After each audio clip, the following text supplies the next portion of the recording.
white power, the parasite. We are winning. Long live the liberation of our African nation. Freedom through organization. Socialist world our creation. 1 billion strong, yes, we are one. We are winning. On today, we are initiating a two-day process which is remarkable and historic in its implications for the use of international law as a means of addressing the crimes against oppressed people who do not have the benefit of state power and the use of national and international courts, which are traditionally only available to those groups who do possess state power. On today, we are initiating a two-day trial of the United States government for crimes it has committed against the black or African population of the United States.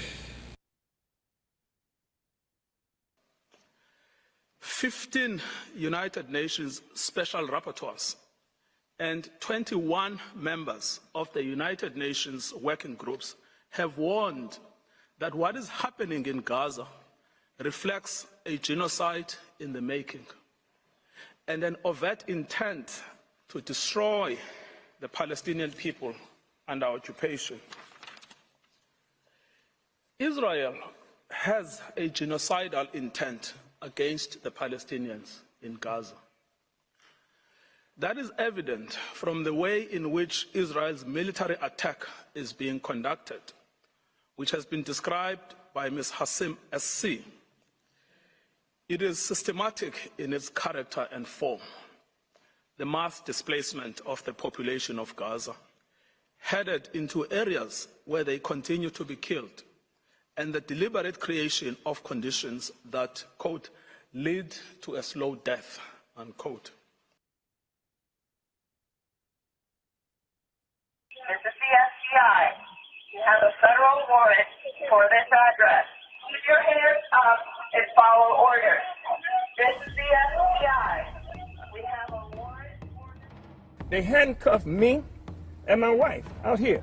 They wanted me to sit on the curb while they were carrying this out, something that I refused to do. They wanted my wife to sit on the curb out here, that she refused to do.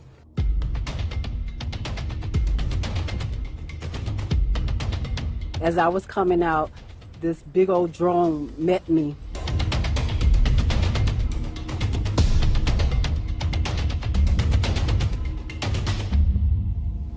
The only revolutionary organization that's done something here on the ground practically for African people is the one that's come under attack. Institution that offers a community radio station, a newspaper, a commercial kitchen, an Aquaba Hall rental space, and community office for our organizers. That was the building that has come under attack.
Need a breach? What do you need?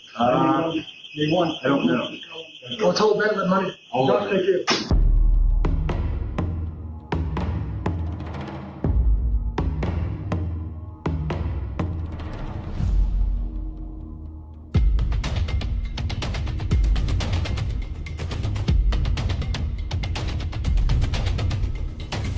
we will build a movement of white people that says hands Yes. off the Uhuru Yes. movement.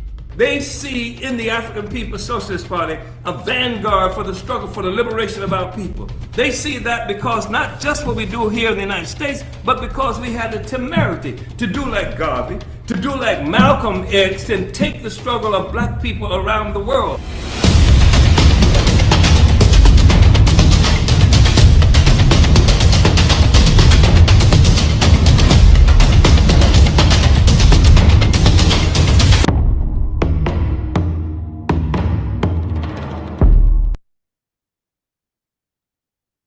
Uhuru, Uhuru comrades, Uhuru to everyone, Uhuru to the world. I am Mwezi Odom, and I am the chairperson of the Hands Off Uhuru, Hands Off Africa defense campaign, which is the counteroffensive waging back on the attacks on the African People's Socialist Party, which is looking at prison sentences for what is known as who are known as the Uhuru Three. This is Chairman Omali, Yeshitela, Penny Hess, and Jesse Neville. And this counteroffensive is here on today discussing the historic statement of the South African government charging the colonial settler state of Israel as guilty with genocide against the Palestinian people. We recognize that the attack on the Palestinian people, attack on all colonized peoples, is just an extension of another form of colonialism, however it shows up in this world, however it is represented. We are pushing back against it. And this is why the African liberation movement has come under attack. And so we join this fight back.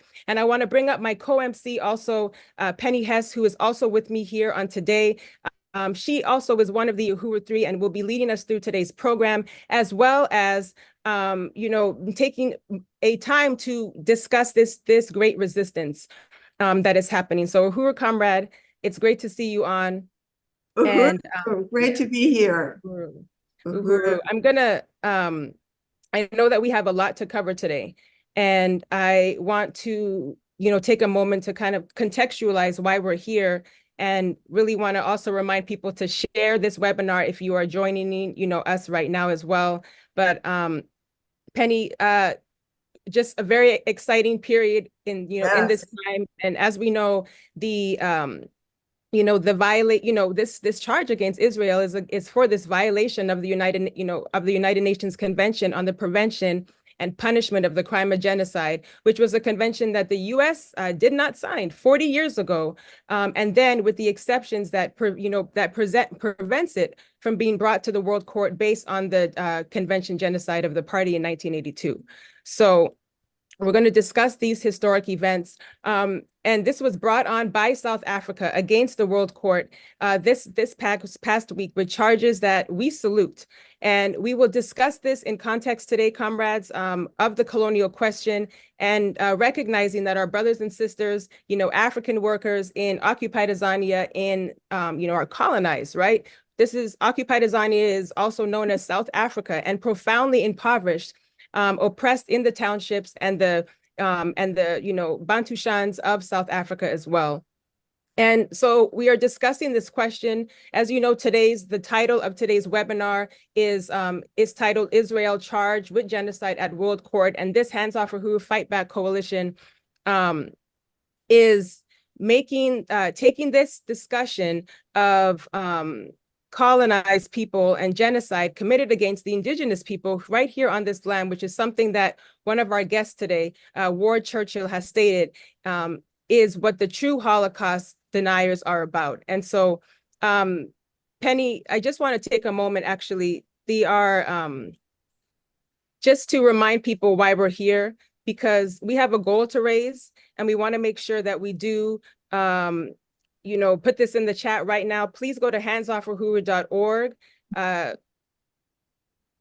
/donate, and also go to handsoffuhuru.org right now, comrades, because thank you so much for putting that in the chat, because part of what this struggle for is the struggle for power, for state power. And this is one of the reasons why the African People's Socialist Party also came under attack. And South Africa has, stated that it will bring charges against the United States for its complicity with the genocide of the state of Israel. And I want to remind everybody, here today that, when you're sharing this event, we recognize that this is happening under the context of the same tribunal that the African People's Socialist Party led in 1982 with the struggle for state power, but that was not achieved, as we know, because this is what we are struggling for. So we are honored to have with us today, comrades, Professor Ward Churchill, as stated, is the most widespread, greatest genocide, that covers the most widespread genocide in history over the longest period of time. This genocide exists, as we said, on stolen land, where kidnapped African people and our labor and our freedom was also stolen for centuries. South Africa has also stated that it will bring charges against Israel. And we also have with us today Comrade Tafari Mugedi, who is a member of the African People's Socialist Party on the ground in Southern Africa, as well as Visto as well, who is also leading the Hands Off Uhuru charge in Namibia. We also have with us today, who we are expecting, is Joe Lombardo of the United National Anti-War Coalition, also known as UNEC, and also members of the Leonard Peltier Ad Hoc Committee, who we will be introducing as well. And to help us deepen this understanding as we expose the colonial state and its attempt to crush this movement, we have with us here today, Chairman Omali Yeshitela, who is the leader of the African People's Socialist Party and the Uhuru movement, and the main target of the Uhuru 3. So, Penny, before we transition, I'm just going to read just a quick last-minute part of today's overview, because again, this question of genocide comes as the chairman and two members of our movement, including yourself, Chairwoman Penny, who leads the Solidarity Movement, which is the white organization under the party's leadership, are under indictment for bogus charges, one of which that the party had a genocide petition that was ripped down from the internet after the July 29 attacks on change.org, in which the colonial state falsely says that this was created at the behest of Russia. And we continue to be in the same situation as the Palestinian people, who, again, do not have power as the African working class. We did the tribunal 40 years ago as part of the process against colonialism, and the tribunal was a part of the colonized attempt for state power. The fact that we were attacked by U.S. colonialism exposes the fact that Africans in the U.S. are not in the same category as the Palestinian people, who do not have state power and whose rights have been ripped. So the African Stars Genocide campaign and the petition was ripped down from the internet with over 100,000 signatures following the raids of in 2022. And the FBI does not want the people to know, the US government does not want the people to know that this has happened before. They have been charged with genocide, and it was not until 40 years later that they came forward to recognize this. So Chairman Omali Yeshitela sponsored that tribunal. You heard from it today in that video, and we're going to continue to put this forward to charge the United States with the crime of genocide. So Uhuru comrades, thank you for that time, Penny. It was quite a long overview, but we wanted to make sure we gave some context. So Uhuru, and go ahead, comrades, again, and remind people to share handsoffuhuru.org/register.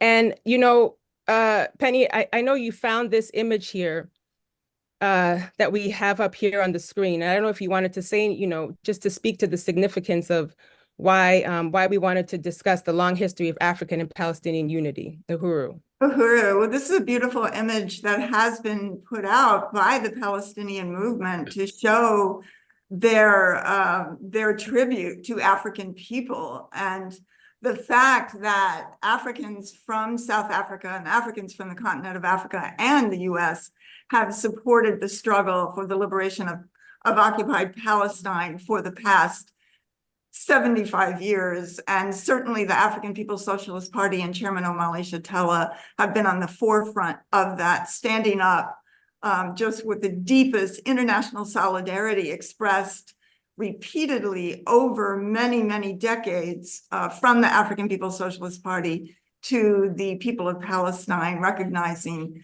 the two struggles against colonial domination and for national liberation. Uhuru. And beautiful picture. It's so beautiful. Yes, it is. It's very beautiful, and and it speaks to all the dialectic which Chairman has given us of the the colonized and the colonizer. And so they had to attack the African Liberation Front, even in the form of of white people who stand on the side, on the correct side. And so we are in a period now where, as colonized people, we are seeing very clearly what is happening, and our unity and our solidarity is so important during this period. And, we want to recognize members who have been a part of this long struggle to, and I want to bring up the next slide to, say Ralph Pointer Presente, and long live comrade brother Ralph Pointer, who we just want to continue to put forth, because these are leaders, who have been behind this struggle to, again, erase, find a better way to have a world that doesn't have colonialism expressing itself in the work that Ralph Pointer did, fighting for our political prisoners. He, as a leader in the Black is Back Coalition and the Uhuru movement, we want to say long live comrade brother Ralph Pointer. I also want to take a moment for us to recognize Sister Viola Plummer of the D12 organization, who was a longtime friend of the Uhuru movement, and Chairman Omali Yeshitela. And as we know, following the attacks, D12 was one of the very first organizations to jump in support of the Uhuru 3, then of the African People's Socialist Party right after those attacks. And there was a large press conference that was held in Brooklyn with numerous organizations. And you remember hearing from Sister Viola Plummer during that press conference. And so we want to salute, her work, and Uhuru. Uhuru. I also want to, recognize Brother Sekou Odinga, who was a member of the Black Panther Party, the New York chapter, and also was tried as one of the New York Panther 21 as well, and spent over 30 years, 33 years behind, colonial prisons, behind enemy lines, and recently, has left us as well this past month in early January. So we want to just, continue to salute those who are fighting in the African liberation struggle on all fronts, the fight for power. And Comrade Kamau, who was also one of, a very long time president of the International People's Democratic Uhuru movement in Philadelphia, and always on the front lines, of the struggles of the African working class. We want to salute Brother Kamau Bektemba, who has also left us, but is here, and is, and we want to continue to say long live to these comrades. So just want to, Uhuru. So comrades, I know that I would not be here, and I know many of us in this moment would not be here if it weren't for, the way that I'm able to understand the world and articulate, how colonialism is the central core contradiction that we face. This is throughout the leadership of Chairman Omali Yeshitela, who is the leader of this African liberation struggle, leader of the Uhuru movement, and chairman of the African People's Socialist Party. Chairman has brought theoretical and ideological clarity, organizational, structure, right? This is, structure and the ability to build power and practical solutions for the conditions that African people face, and all oppressed peoples face. And this is why we have also come under attack. I also want to salute Azania Yeshitela, who is the deputy chair of the African People's Socialist Party, and who has, through practical work of the Black Power Blueprint, created real concrete institutions like the One Africa, One Nation Farmers Market, like the Gary Brooks Community Garden. This is in North St. Louis, the most impoverished, area in St. Louis, where, you have statistics like Black people make less than $5 a day. And also, that enough Black children die in this community to fill 15 kindergarten classrooms in 1 year. That's an outstanding number. And the only way that can be resolved is if power is in the hands of the working class. And that is what the Black Power Blueprint is fighting to build. And this is what has also come under attack. And so these attacks that happened with the, those of you who are joining us, this Hands Off Uhuru, Hands Off Africa campaign is demanding that the charges be dropped on Chairman Omali Yeshitela, Penny Hess, and Jesse Neville. We have written a motion to dismiss. We have submitted this to the judge, and we are waiting to weigh back, as it has been over 3 months and not heard back a thing. And, our comrades continue to be under indictment. Their movement is restricted, how they travel, and again, facing up to 15 years in prison each. And so it's important that we make that demand to drop the charges on Uhuru 3, but because again, those attacks on July 29th were was a result of a weakening, dying imperialism that, that is threatened to see African people be free, and all colonized people have the ability to grow their power. So this Fightback coalition, which was formed on July 8th, we are a non-sectarian anti-colonial free speech coalition to make the demand to drop the charges on the Uhuru 3 and to defend the right to freedom of speech.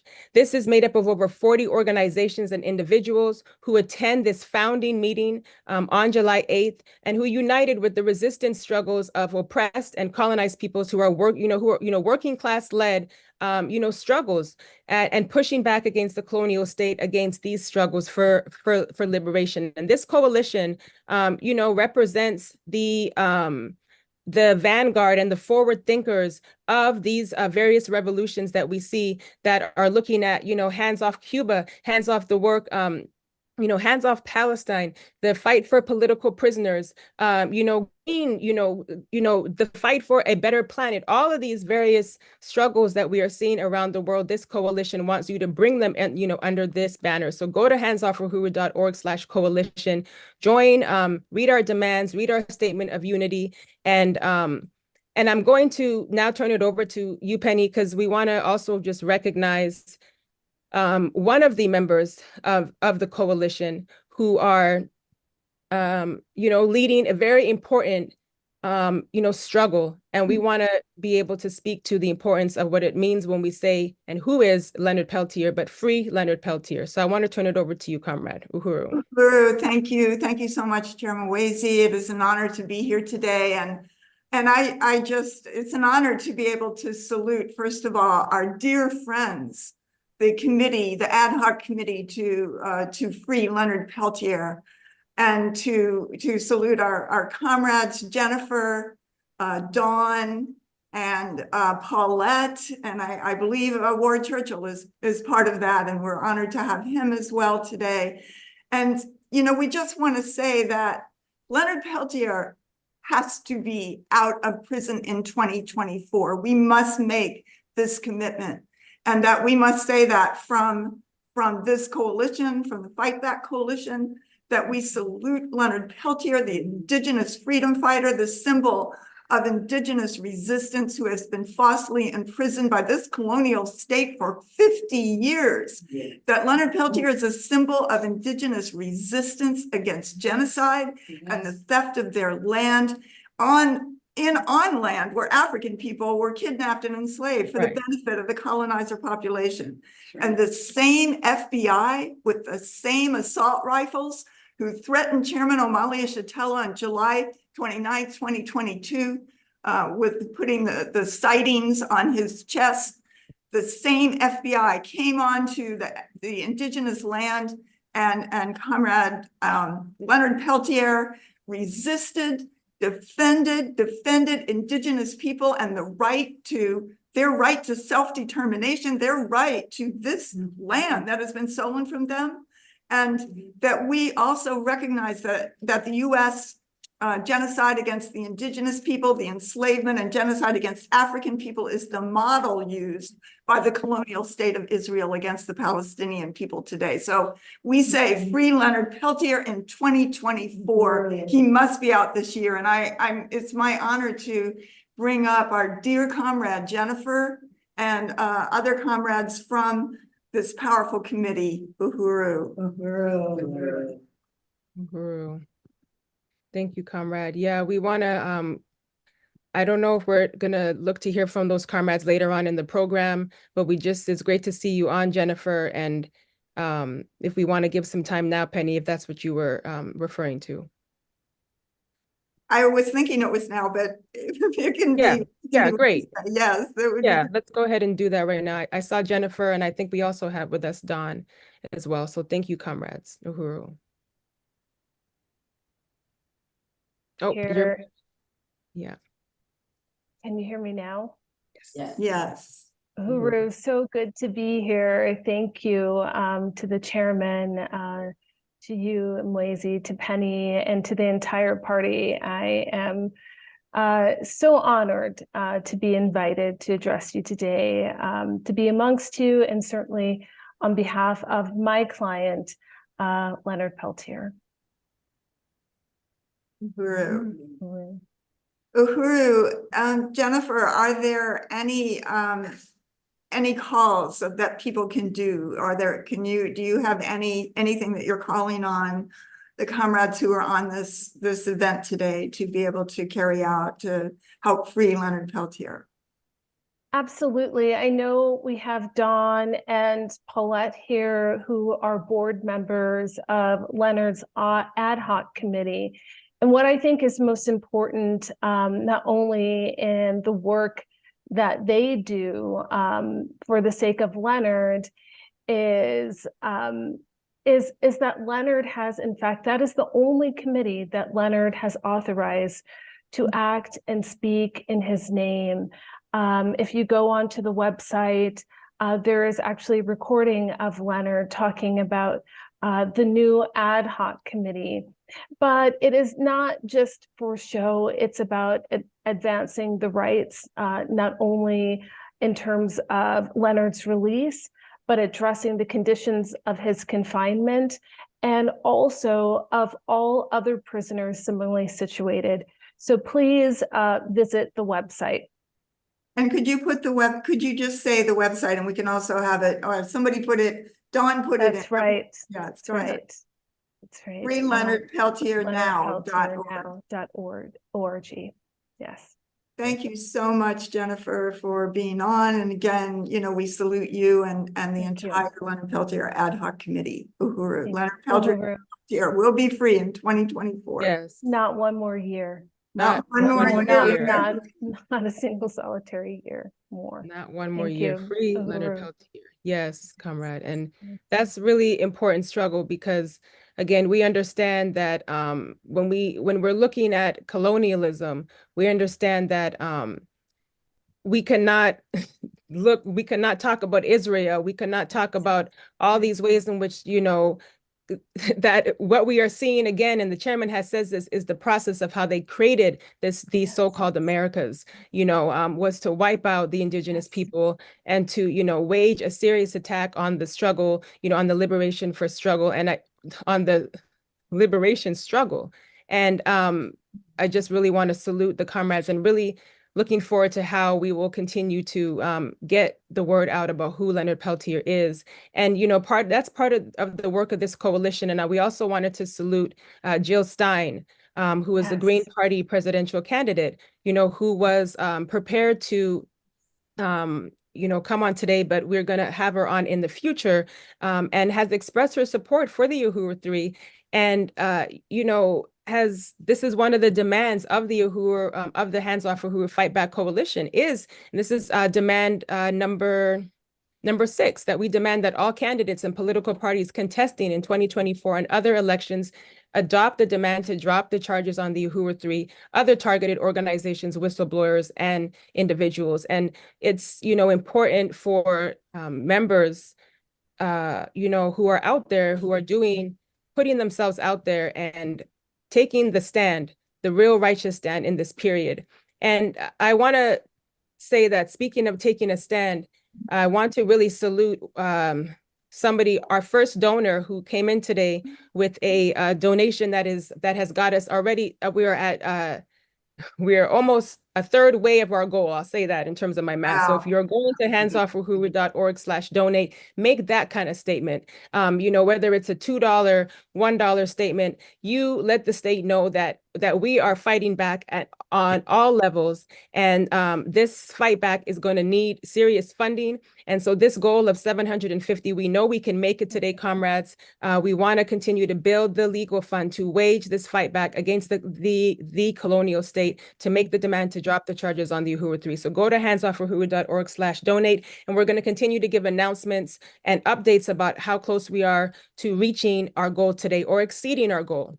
Can we thank that person? Can we thank the person who donated, or were they? I would love to. Okay, I was waiting to just say there, and I want to really salute Leah Fifield, who put this off with a $200 donation.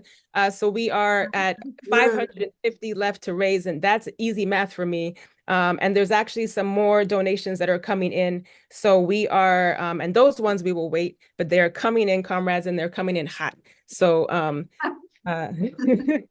and that takes us to our next, we have to continue to support or thank our supporters and our donors, because and our volunteers. None of this would be even possible in the way that we are putting it out in the world because of you. And so thank you, comrades, so much. Continue to support this fight back. And with that, we are going to continue and move on in today's program.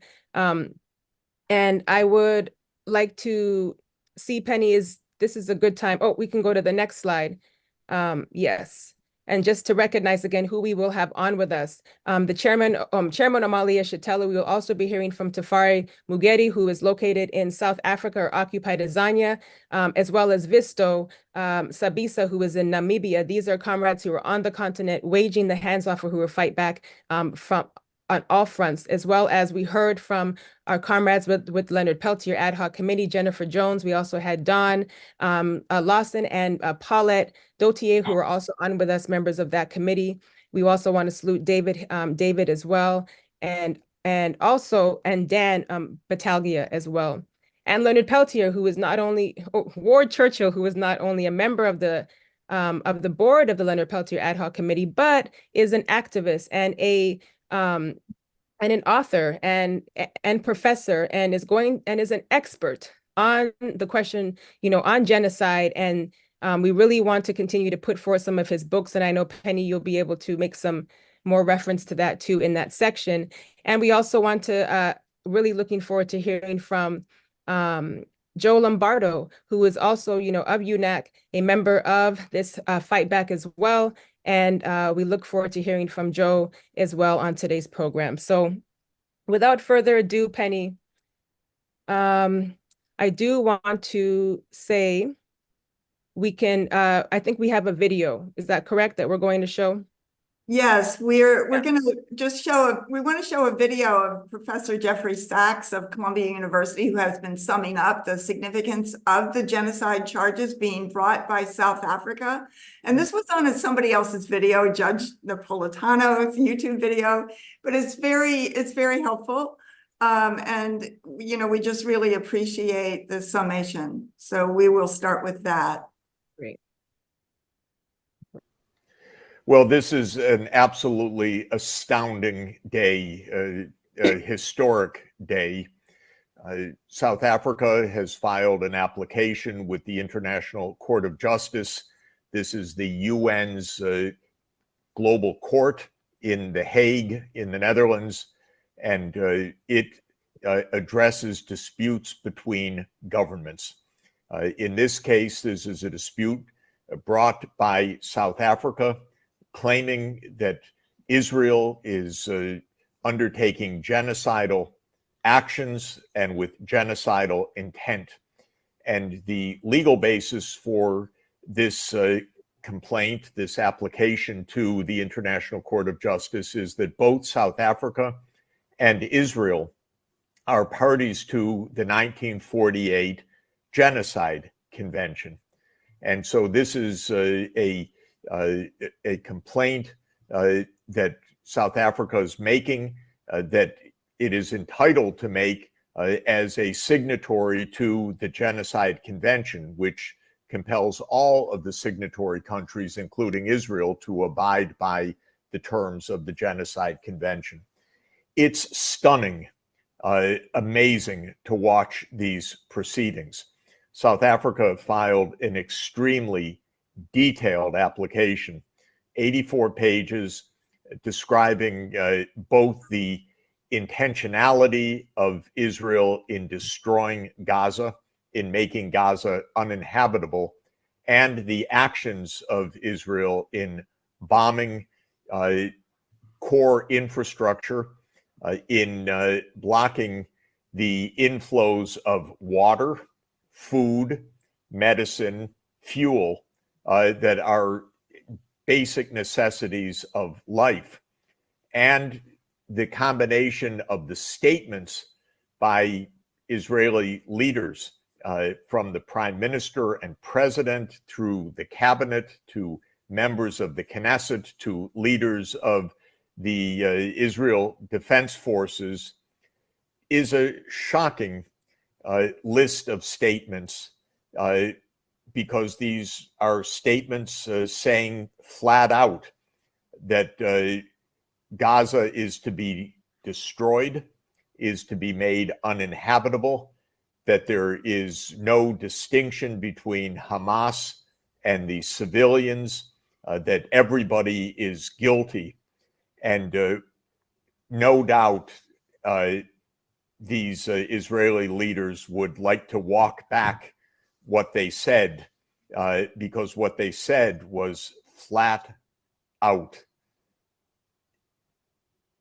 unbelievably ugly and destructive. And I think South Africa makes a compelling case expressive of genocidal intent. So to watch this in a body of law rather than in the spin of, say, a White House briefing or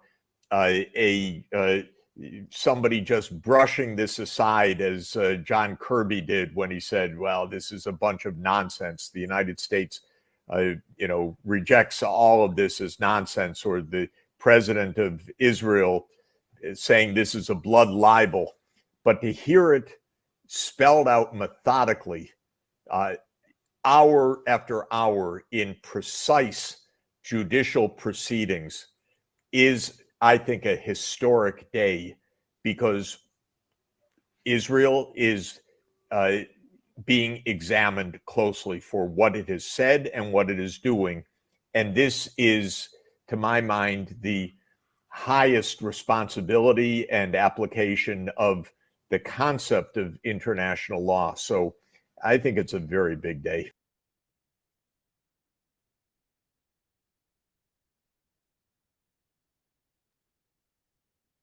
Uhuru. Yeah, and we're going to continue to sum this up, comrades, because we are very clear that I just want to say that I know we're going to have a lot to talk about, and we could go into this and sum this up, but this is just to provide us with an opportunity to look at how the 1982 World Tribunal, the struggle for state power, that is still what what has to come out of this period, is that not only is that colonialism is erased in all forms, whether it's Israel or all these other iterations, and that African people and colonized people must be free. And we continue to make this charge against what is happening to the people of Palestine, but not escaping the question of colonialism. And so that is what is central to this, discussion as well. And I, as part of this program, or part of today's program, Comrade Penny, I wanted to also bring up Comrade Visto, who is in Namibia right now. And we wanted to be able to provide the opportunity for Comrade Visto to read this statement from the past president of Namibia, Sam Nujoma.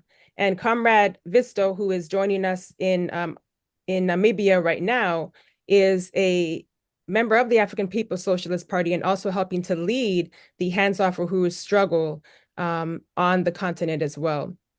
I know we may have some video. Yeah, go ahead, Comrade. Yeah, I just wanted to say this is actually from the current president of Namibia, the statement Uhuru. Yes. Support. Go ahead, Visto. Yes, this Uhuru comments and attending the very nice. I just gonna pick up where Chairwoman Penny left off. This is the sitting president, President Hage Gottfried Geingob. So perhaps if it's cool, I can just proceed. But this statement came on the 13th this week, shortly after the pronunciation of Israel saying they are in support of Germany rather, saying they are in support of the Zionist state, the settler state of Israel, defending its homeland, supposed homeland. So there was just a rebuttal from the government of Namibia.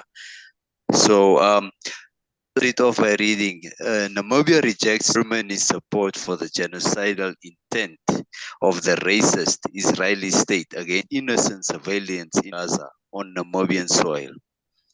Germany committed the first genocide of the 20th century in 1904 to 1908, in tens of thousands of innocent Namibians died in the most inhumane and brutal conditions. The German government is yet to fully atone for the genocide it committed on Namibian soil. Therefore, in light of Germany's inability to draw lessons from its horrific history, President Hage Geingob expresses deep concern with shocking decision communicated by the government of the Federal Republic 2024, in which it rejected the morally upright indictment brought forward by South Africa before the International Court of Justice that Israel is committing genocide against Palestinians in Gaza, worryingly ignoring the violent deaths of over 23,000 Palestinians in Gaza. The United Nations reports disturbingly highlighting the internal spread of 85% of civilians amid acute shortages of food and essential services. The German government has chosen to defend in the International Court of Justice the genocidal and gruesome acts of the Israeli government against innocent civilians in Gaza and the occupied Palestinian territories.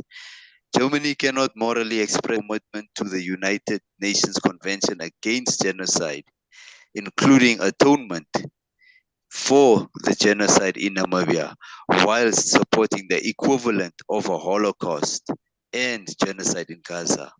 Various international organizations such as Human Rights Watch have chillingly concluded that Israel is committing war crimes in Gaza. President Geingob reiterates his call made on 31st December 2023. Open quote, no peace-loving human being can ignore the carnage waged against the Palestinians in Gaza. In that vein, President Geingob appeals to the German government to reconsider its time decision to intervene in a third party in defense and support of the genocide acts is before the International Court of Justice. I conclude. Uhuru comrades. So yes, just the slide is that's the first president of the territory called Namibia, President Sam Nujoma, and there was, as the slide indicates, the time when Sherman came to visit, and he was still a sitting president when he was in Namibia. But yes, President Geingob is the president since 1990. And the whole conflict in this is that there's still ongoing negotiations on what the German government is to give to the Namibian Nama and Herero communities as a form of reparation. So it is quite astonishing, but it's actually arrogant. It shows the arrogance of the German government, you know, the colonizer, to say that they can a form of genocide elsewhere while they are still in the process of acknowledging one that they have committed centuries ago.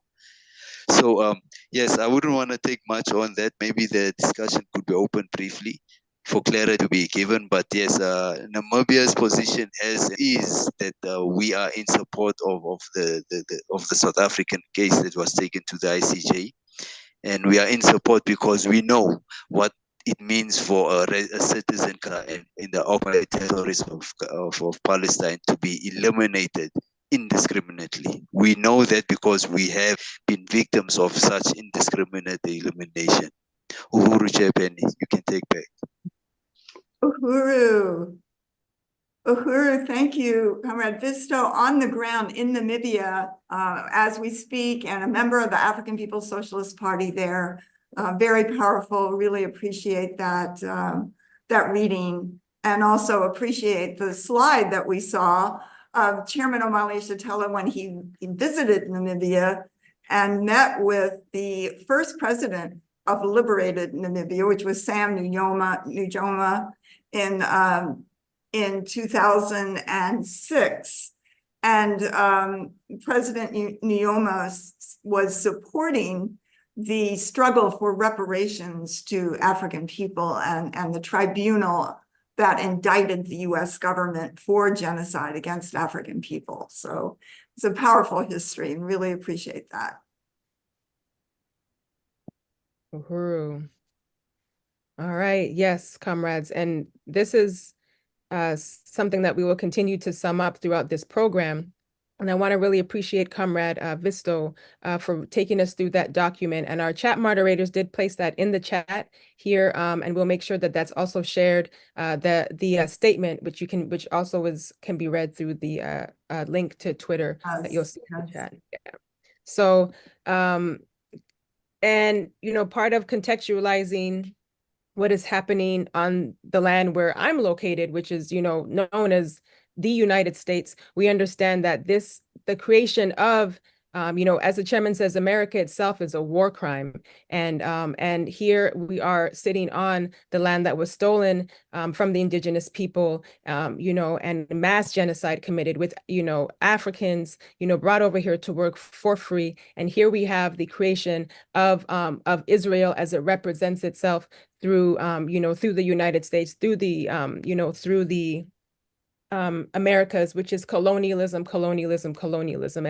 And we want to bring forth Professor Ward Churchill to also, join us on this next section, because he is, has written extensively, and a, history of, detailing in great detail the history of genocide against the indigenous people, and notwithstanding the colonial question as well. And so I know if Professor cannot join us for this section, he will be a part of today's program. But Penny, I was going to turn it over to you because I know you did have some questions, but wanted to make sure that we also had Professor Ward on. Uhuru, yes, he is on. Great.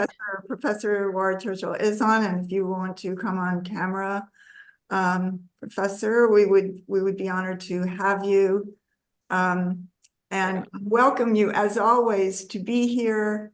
And just wanted to start by first of all saluting your powerful book that details the colonial genocide of the indigenous people. The book called A Little Matter of Genocide, Holocaust and Denial in the Americas, 1492 to the present, published in 1997. And you're basically stating that the true Holocaust denial is the denial and covering up of genocide of the indigenous people of this land and this hemisphere by the settler colonizer white population. Yes, just wanted to welcome you, Professor Churchill. And can you discuss a little bit about this premise of this book, A Little Matter of Genocide? Well, it began in this hemisphere really in 1492. Columbus arrived in the Caribbean, half a world away from where he thought he was, and known as a great navigator ever since. And that's kind of the way history has been written. We celebrate Columbus Day, or used to, throughout this country. When I say we, I'm being somewhat facetious, but yeah, it began then because the population of the island, which is now Haiti and the Dominican Republic, he called it Española or Hispaniola. It's spelled both ways, but Española, I think, would be closer to the way he was looking at it. That population was reduced to nothing within about a half century, and it numbered in the millions. There were probably 3 million people on that island, according to Bora and others who had studied it closely. It took all sorts of forms, but that's the kickoff. And from there it goes to Mexico with Cortez and the conquest of Tenochtitlan, and disease playing a role. And moves south into what's now known as Central America and moves north by 1540. You have Coronado running around looking for 7 cities of gold in what's now mostly New Mexico, part of Texas, moving out onto the Llano Estacado, which is a stake plain, Texas Panhandle region, essentially, but it's not conforming with those lines. Okay, it carries right on up to the 1890s, when it's determined that the original population of North America had been reduced to less than 250,000 people by census count. Now, it depends a little bit on how much of a population there was at the outset, what this translates to in terms of a percentile, which is one reason why up until the late 1980s and 90s into the 90s, every school kid in the country was being taught that there were 1 million plus or minus 5 people. That is 1,000,005 or 900 and plus or minus that much, which means the population reduction was above 75%. But then there's all this stuff about virgin soil epidemics and pathogens that were unknown. Well, they were known. The effects were known. Whether the details of how the microbes worked were especially well known during the process. The effects of exposure of indigenous population to those microbes was very well known, and the rate of contact by which the indigenous people would be exposed to those pathogens was increased, and there were celebrations. But well, celebrations of the decimation of people by disease, and that was a common thing. And I've seen references in some studies to there being a virtual cottage industry in New England and into the Ohio River Valley of individuals basically unleashing not epidemics, certainly not pandemics, but little local die-offs. They'd make gifts. You had the famous case, which was a bit larger than that, Jeffrey Amherst instructing the military commanders during Pontiac's War to take items from the smallpox infirmary and give them as gifts during a treaty negotiation and unleashing a large epidemic there.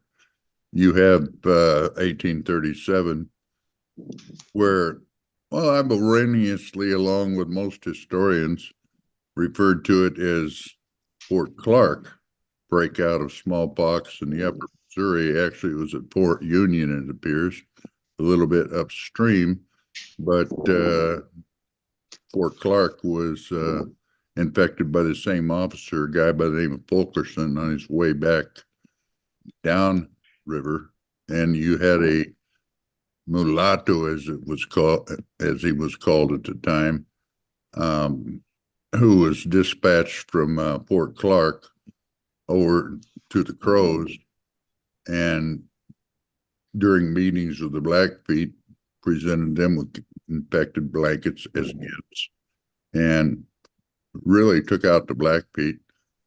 So you had a clearing of that whole region. You know, it's speculative how many people died from each of these, but bottom line is this is sustained. And we could talk about South America, but I don't think we have time. We could talk about Central America, but we also don't have time. The details are about the same. You had population that was at least 5 million, according to Smithsonian Institution, which is the government's official benchmark, to about 15 million, which Kirk Salient, myself, and others tend to use. Original population still reduced to less than 250,000 by 1890. So you're running into the 90th percentile reduction. That's in terms of fatalities.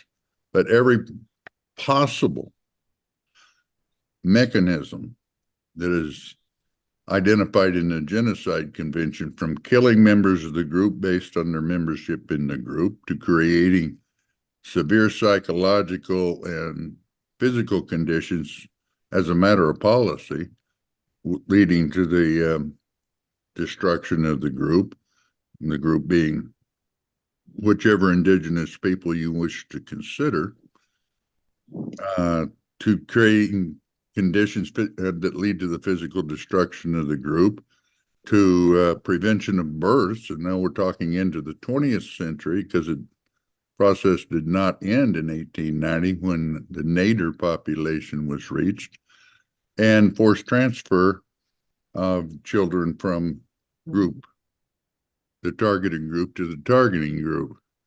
And, you know, for those who would like to consider genocide in terms of simply killing, inducing fatalities, whether this is just outright blowing them away in front of anti-tank ditches, as was done by the ISIS grouping in Russia, Ukraine, and elsewhere in the East by Germany during World War II, or slow death measures, with denying them adequate food, medical attention, and so forth, or sterilization, segregation of the sexes, the boarding school system by which children were removed from their communities and raised to see themselves, understand indigenous people through the eyes of the colonizer, in other words, to be self-reviling in many cases, to blind adoptions. You know, you had 40% of entire generations of indigenous children that were placed out to white families for their own good, even if they hadn't been run through the residential schools or the boarding schools, as they're called here, or whatever, with the record sealed so they wouldn't know not only the identity of their parents, but of their culture, their society, their community. They had no place to turn, no self that could be attached to anything other than the dominant white supremacist society, which rejected them. So results of that have to do with severe psychological harm and the rates of alcoholism, death associated with alcoholism, whether that was from like cirrhosis of the liver, or fatal auto accidents, or so on. A suicide rate that higher than any other group on the continent, and that's still true. Indigenous people basically were pushed out of mind. There was a denial of existence in the contemporary form, or anything resembling it, and the Hollywood propaganda blitz that placed Indians in a depiction that made it funny when Bob Hope would fire his 6-gun and 10 Indians would fall over. On the one hand, up to, well, there was a movie with Anthony Quinn called Flap, which the title of the book that was taken from was Nobody Loves a Drunken Indian. It was supposedly humorous, which it wasn't, but, and so on. I want to point that out, in that Israel has not employed all of the techniques. The U.S. has. Wow. Okay. And yet we're still here. We're deluded. We're dispersed. Yeah. About a diaspora of the Jews. I mean, who are the Jews? Yeah. Whoa. And who was that woman who denied that the Palestinians even existed? I think her name was Golda. Yes. Yeah. And there was this guy who was the first premier in Israel, David Ben-Gurion.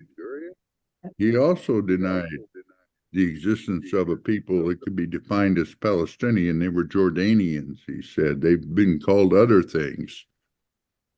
And when you look at it, as a complete inversion of reality.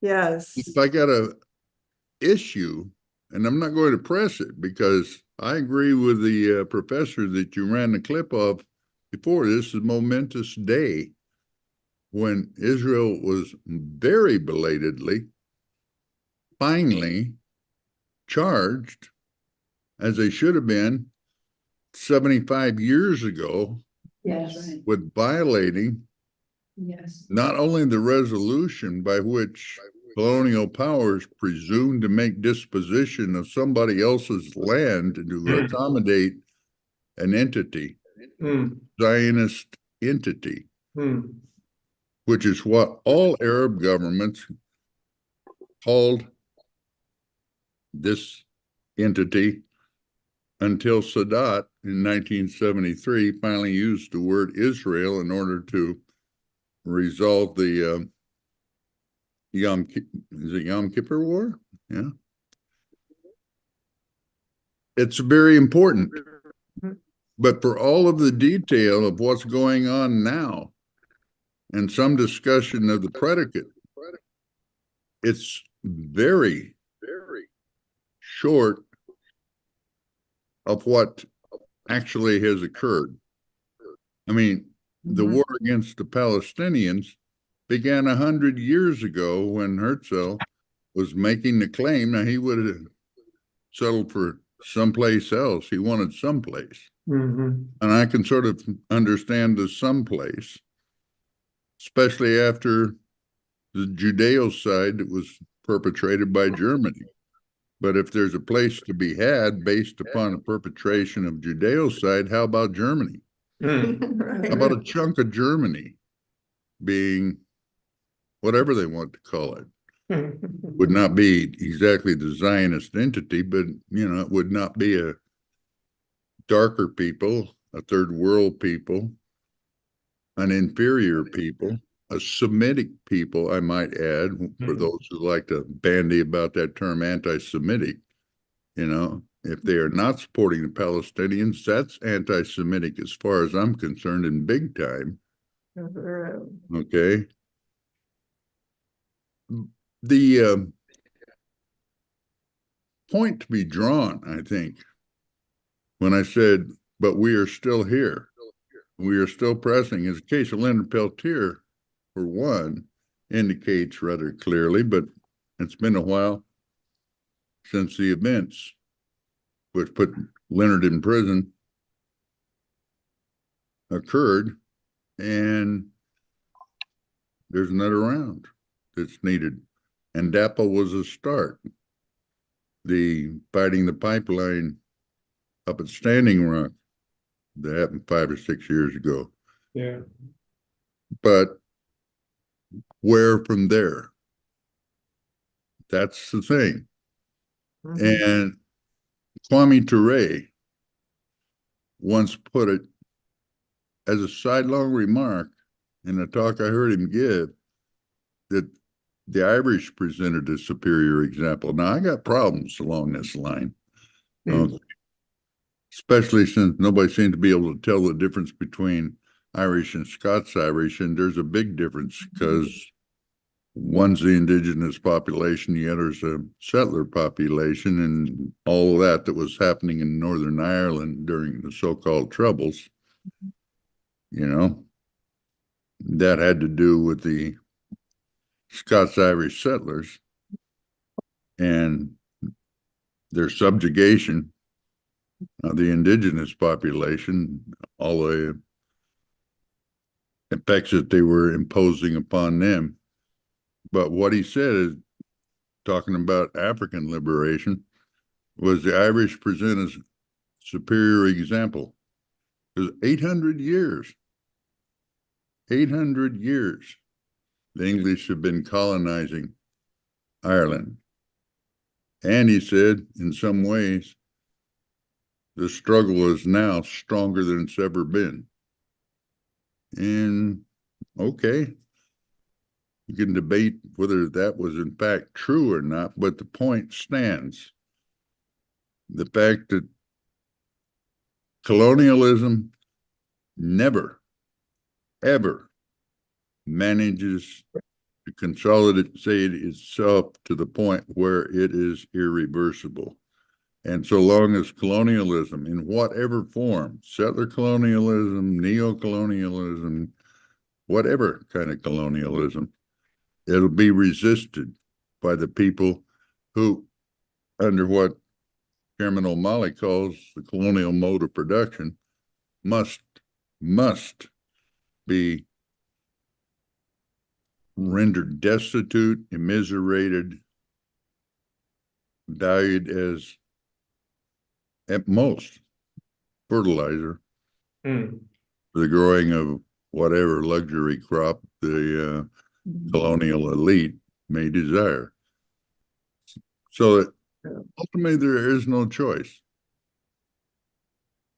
The reason for the ongoing struggle here, the reason for the Palestinians continuing to wage their struggle, the reason why the African peoples, plural, must resist, not simply because colonialism, the classic form, is gone, but because neo-colonialism and, various manifestations of colonial order based upon the arrangement between the former overt colonizer and the governments that were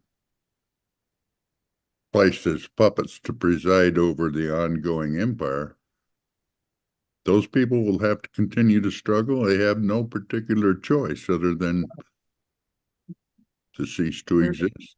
To cease to exist. I think I probably overtalked my duration here. Well, you know what? We can do that. Yeah. Yeah, so powerful. And we are still here. So we'll use up all the as long as we are here, we will. Yeah. So I just think that's so powerful. Yes. Yes, thank you, Professor. That was very, very powerful, right on time, and very moving. Thank you. Thank you so much. Okay. Yes. And it is indeed a slow and dying death for imperialism and colonialism, and we will give it its final death blow. So just want to really salute and appreciate that presentation by Professor activist Ward Churchill and fighter in this anti-colonial struggle. So Uhuru, comrades. So I'm gonna leave it with you still, Chairwoman Penny, because we're leading up. But I just kind of want to give an update on our where we are with our goal before we bring up our next speaker. And if I may, because I know we're going to bring up Tafari Mugedi. So as Comrade comes on, I just want to give some updates on where we are with our overall goal. Because as we said, we had a goal of raising 750 for the legal defense for Hands Off Uhuru, Hands Off Africa. And we only have, out of our $750 goal, we have raised a total of $425. Yes, Uhuru. And I want to just, again, we wanted to thank Leah Fifield with her $200 donation that really kicked us off, but also new donations that have come in from Don, Cesar, Brandon, Allison, Susan, Kitty, and Kat and Chiwa. We want to thank all of you for going to handsoffuhuru.org/donate, for helping to wage this fight back. So don't delay, hit that button, and, let us know how you want to contribute to this fight back. And we'll say more about all of that in just a moment. But I do want to turn it over to you, Comrade Penny, to introduce our next speaker, Uhuru. Uhuru. Well, I just really want to thank Professor Ward Churchill again for that powerful presentation, and always appreciate his presence and presentations at the Hands Off Uhuru events. And it is also my honor now to be able to interview Tafari Mugeri, chair of the African People's Socialist Party in Southern Africa, and basically responsible for the continent of Africa as part of the African Socialist International. And it's an honor to have you here, Chair Tafari. Will you be able to come on screen? Come on camera. And as we know, there we go. See, he's unmuted. Uhuru, comrades, Comrade Chairwoman Penny, and Comrade SG Mwezi. I cannot, comrades. I cannot come on screen. So yes, I just think that's very outrageous. Yes, the electricity and the ways in which colonialism is sucking the resources of African people is apparent, and so we want to allow you to have the best way to participate. So that is fine, comrade. Thank you so much. Uhuru, yes, Chair Moise, and yes, Chair Tafari, Uhuru, and it is an honor to have you here.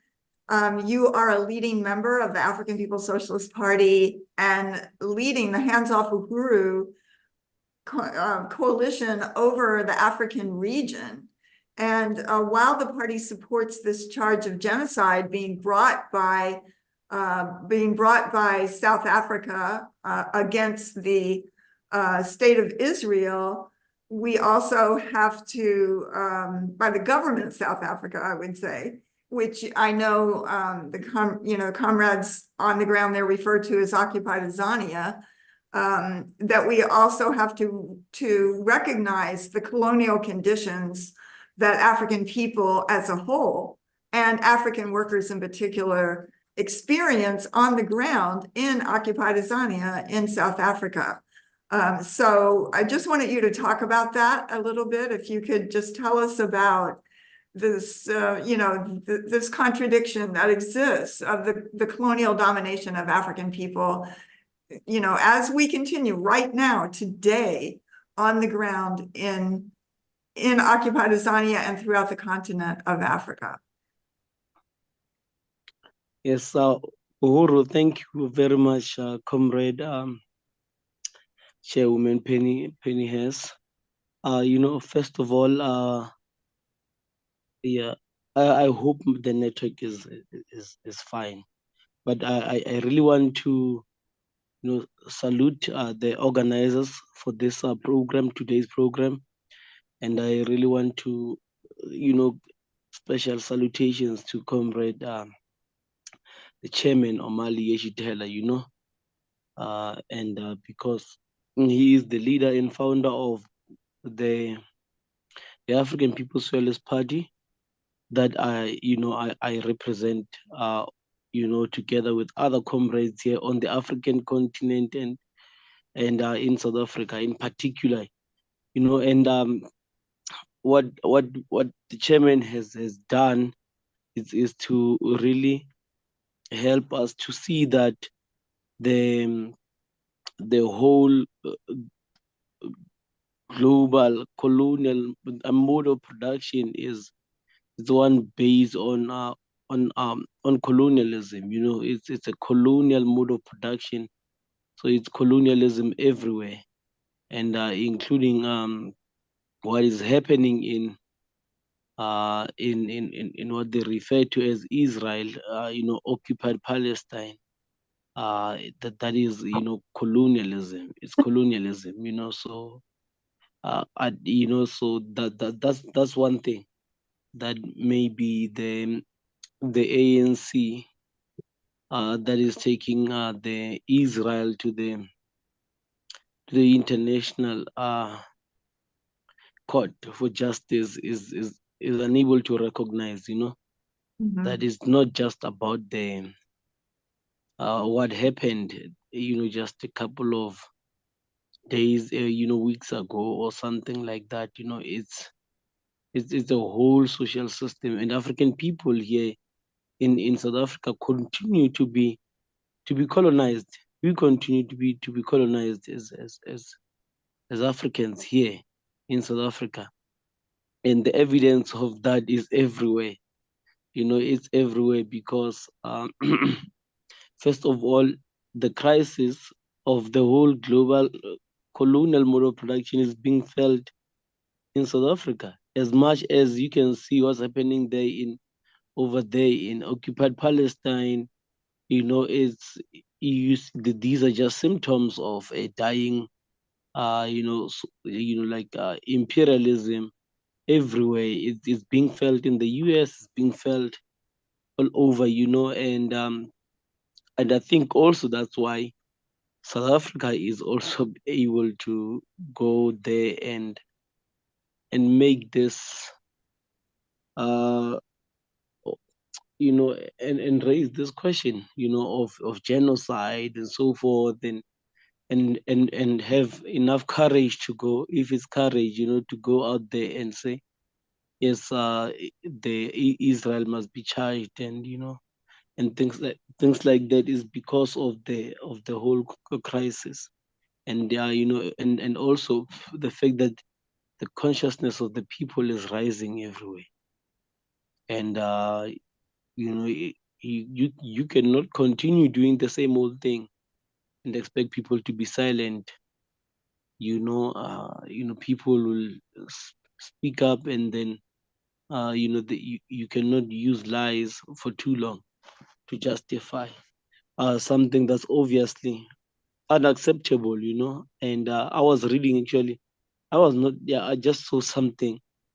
It's like they talking about South Africa going out there to the international court, and then they saying that what happened on October the 7th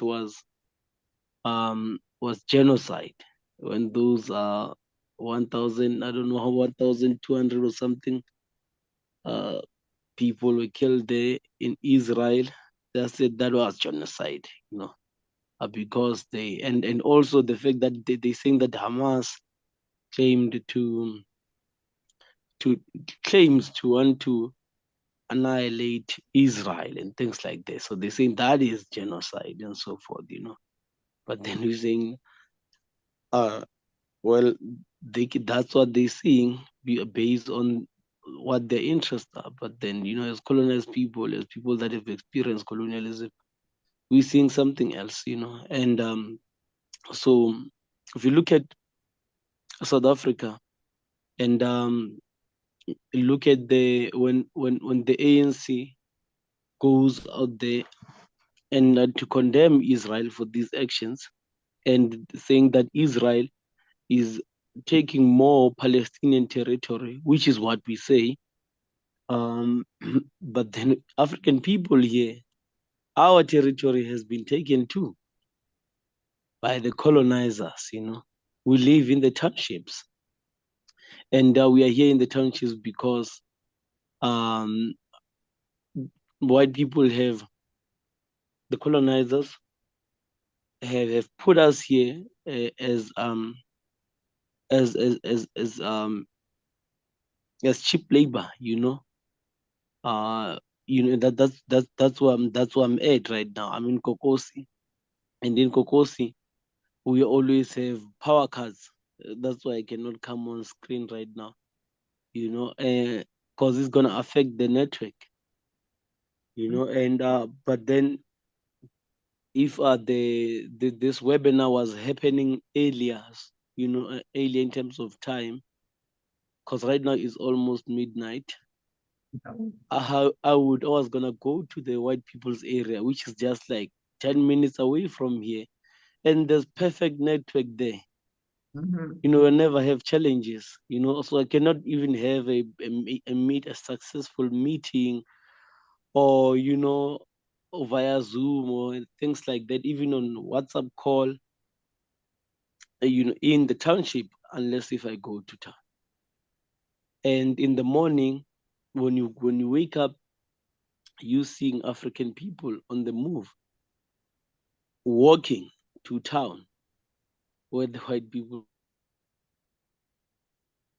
are, you know, and they're going there to work, uh, to to work for construction, to build the roads, to build more, you know, like the infrastructure, more factories, malls, and things like this, yeah, to maintain, you know, the infrastructure as well.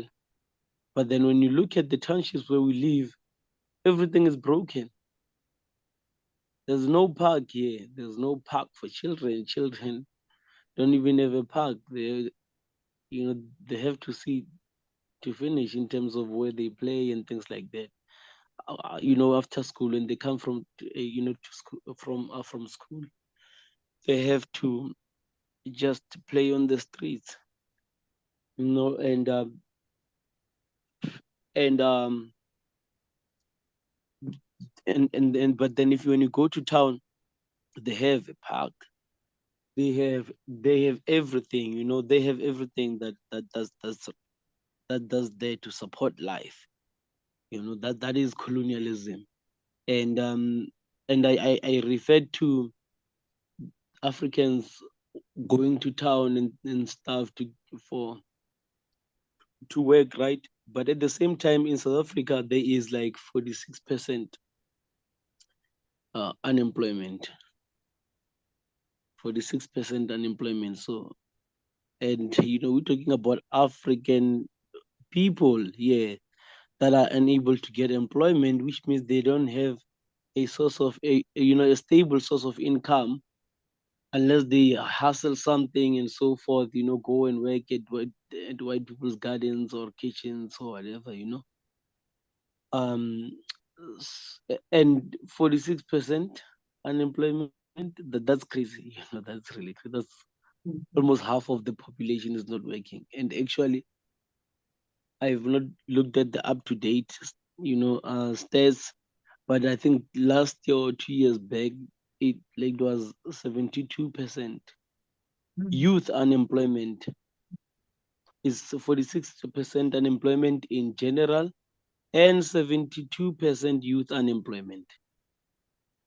And at the same time, you look at the fact that the colonialism in Africa, in South Africa, has really expressed itself in also in terms of the fundamentally in terms of the fact that our land has been taken away from us, right?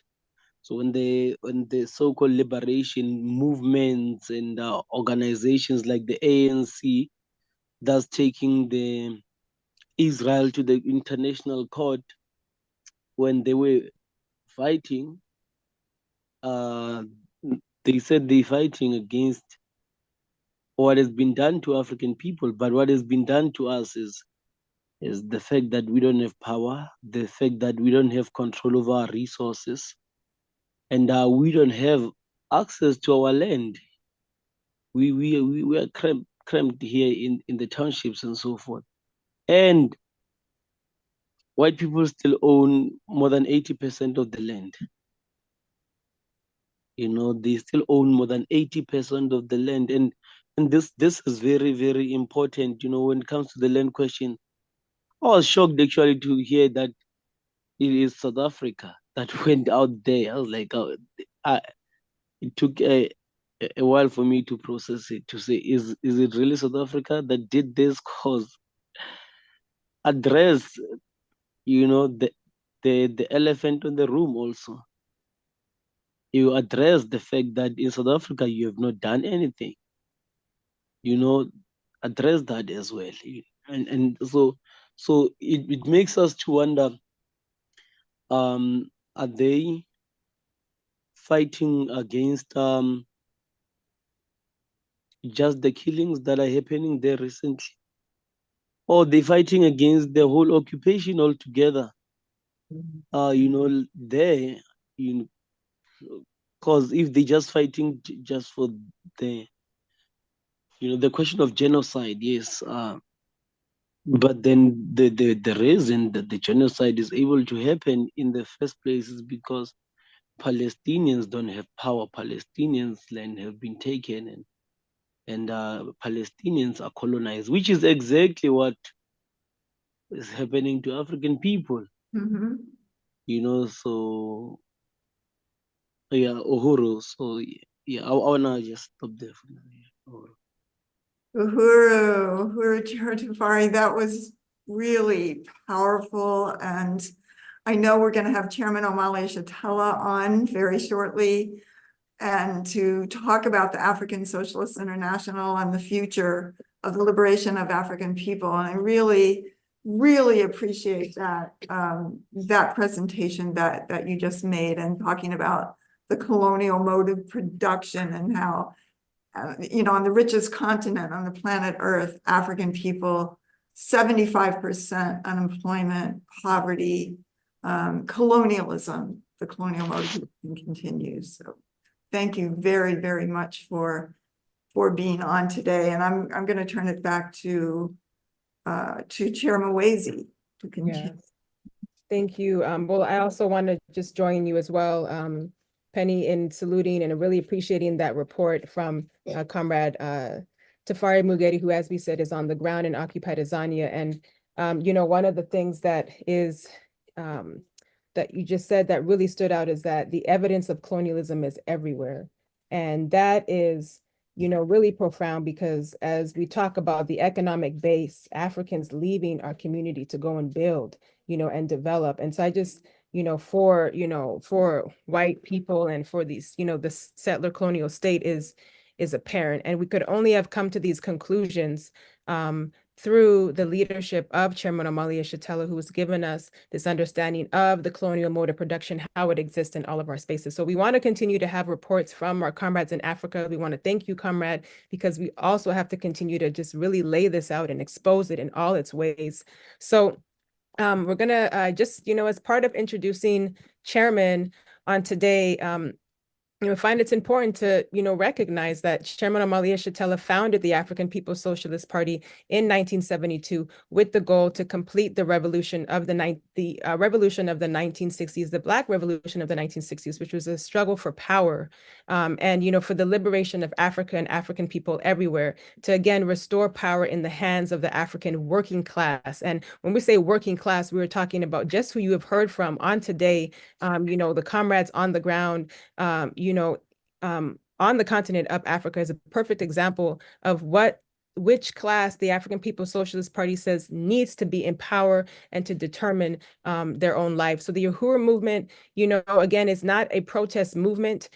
This organization, this movement fights for African self-determination and self-government, understanding that that all of the oppression that we see in the world today is a result of colonialism, where its assault, happened over 600 years ago on Africa and African people. And, for more than 50 years, the chairman has fought colonialism, not racism, not how colonialism expresses itself, but the core contradiction, which is colonialism itself. And this view is a prevailing view that we can see today. You cannot, avoid that anymore. And we are hearing more and more, people recognizing that colonialism is not this old past thing. And in 1982, the chairman indicted the U.S. government on charges of genocide based on the, Genocide Convention, on the UN Convention for the Prevention on the Crime and Punishment of Genocide. And this is really important because this was a struggle and an institution that was built by the African People's Socialist Party this is the African National Reparations Organization, to put forth an institution that represented Black power and our ability to be able to decide, power and, in the hands of the people. And the chairman made, in the process of this, said that we will make reparations a household word. And in the process of this, as you can see here, building the movement for white people's reparations to the Black community. And we mentioned earlier, as part of our introductions and part of how we got here on today, that the chairman has traveled all around the world to win support and solidarity for the African liberation struggle, uniting Africa, African people, and those who are in support and who stand with the right of African people to fight for our, liberation. So here's an image of Chairman Omali Yeshitela, who traveled to Namibia and met with President Sam Nujoma in 2006, where Nujoma, endorsed the struggle for reparations to African people. And, who endorsed the International Tribunal on the reparations to African people. And just wanted to say a quote from President Nujoma at the time, which is Sam Nujoma, who said, quote, "The SWAPO party will fully endorse this movement because crime and genocide have been committed against the people of Africa." And he asked the party, to establish an office in Namibia. And you heard from one of the comrades who were there on the ground today. Chairman has also traveled to South Africa, or as we say, occupied Azania, and met with, leaders who have, been on the forefront of pushing back against settler colonialism, however it expresses itself, whether it calls itself apartheid or, all these other iterations of colonialism. And here's a photo with Chairman, with Sister Winnie Mandela, Uhuru. The chairman was closely allied, as we know, with Huey P. Newton. And up until his death, the African People's Socialist Party and the Black liberation struggle, continued on through the power, through the work of the Black Panther Party. And you can see in every copy of the Burning Spear newspaper, Huey P. Newton saying that, they may, you may not have the Black Panther newspaper, but you have the Burning Spear. You may not have the Black Panther Party, but you have the Uhuru House. So they have not done anything by crushing one organization. And that is really essential, comrades, that here we understand that this liberation struggle is continuing on. So we want to salute the work that the chairman has done to forward that, because we know that when the chairman was just 25 years old, he tore down this racist mural, this anti-Black mural in St. Petersburg, Florida, which was, in the city hall, right, where all the representatives who make the decisions in this city, in this poor, working class African communities, Africans have to walk past this racist mural. The chairman tore that down. He was sentenced to 5 years in prison. And this was known as what is known as the first act of Black power, as the chairman was an organizer with the Student Nonviolent Coordinating Committee, also known as SNCC. Chairman Omali Yeshitela has founded the Burning Spear newspaper, which was published more than 50 years ago, still in print today. And, this is a really important institution of the African People's Socialist Party, because one thing that we can say, and that has been said even, through our attorneys who are fighting this fight back, is that the state realizes that they can't even control what we say, because we have created power for the African working class, the voice of the African working class, through this through the Burning Spear newspaper.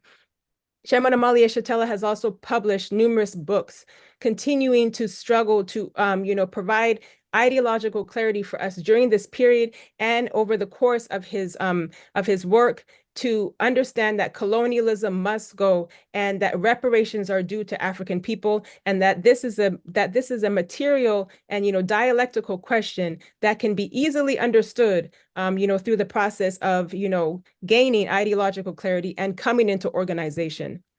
And finally, before I bring up the chairman, we want to remind everyone or just recognize, and just this video alone has, really continues to be shown and reshown around the world, because it's such an essential presentation that the chairman gave in 2019 when he spoke at the Oxford Union, with a standing ovation on the question of should we embrace a closer African unity. And it is indeed clear that Africa must unite, and that all colonized peoples must unite against this colonial system. And that chairman won that debate. And it is undeniable that in this period, it is no different, that we will see our people united and free in this process.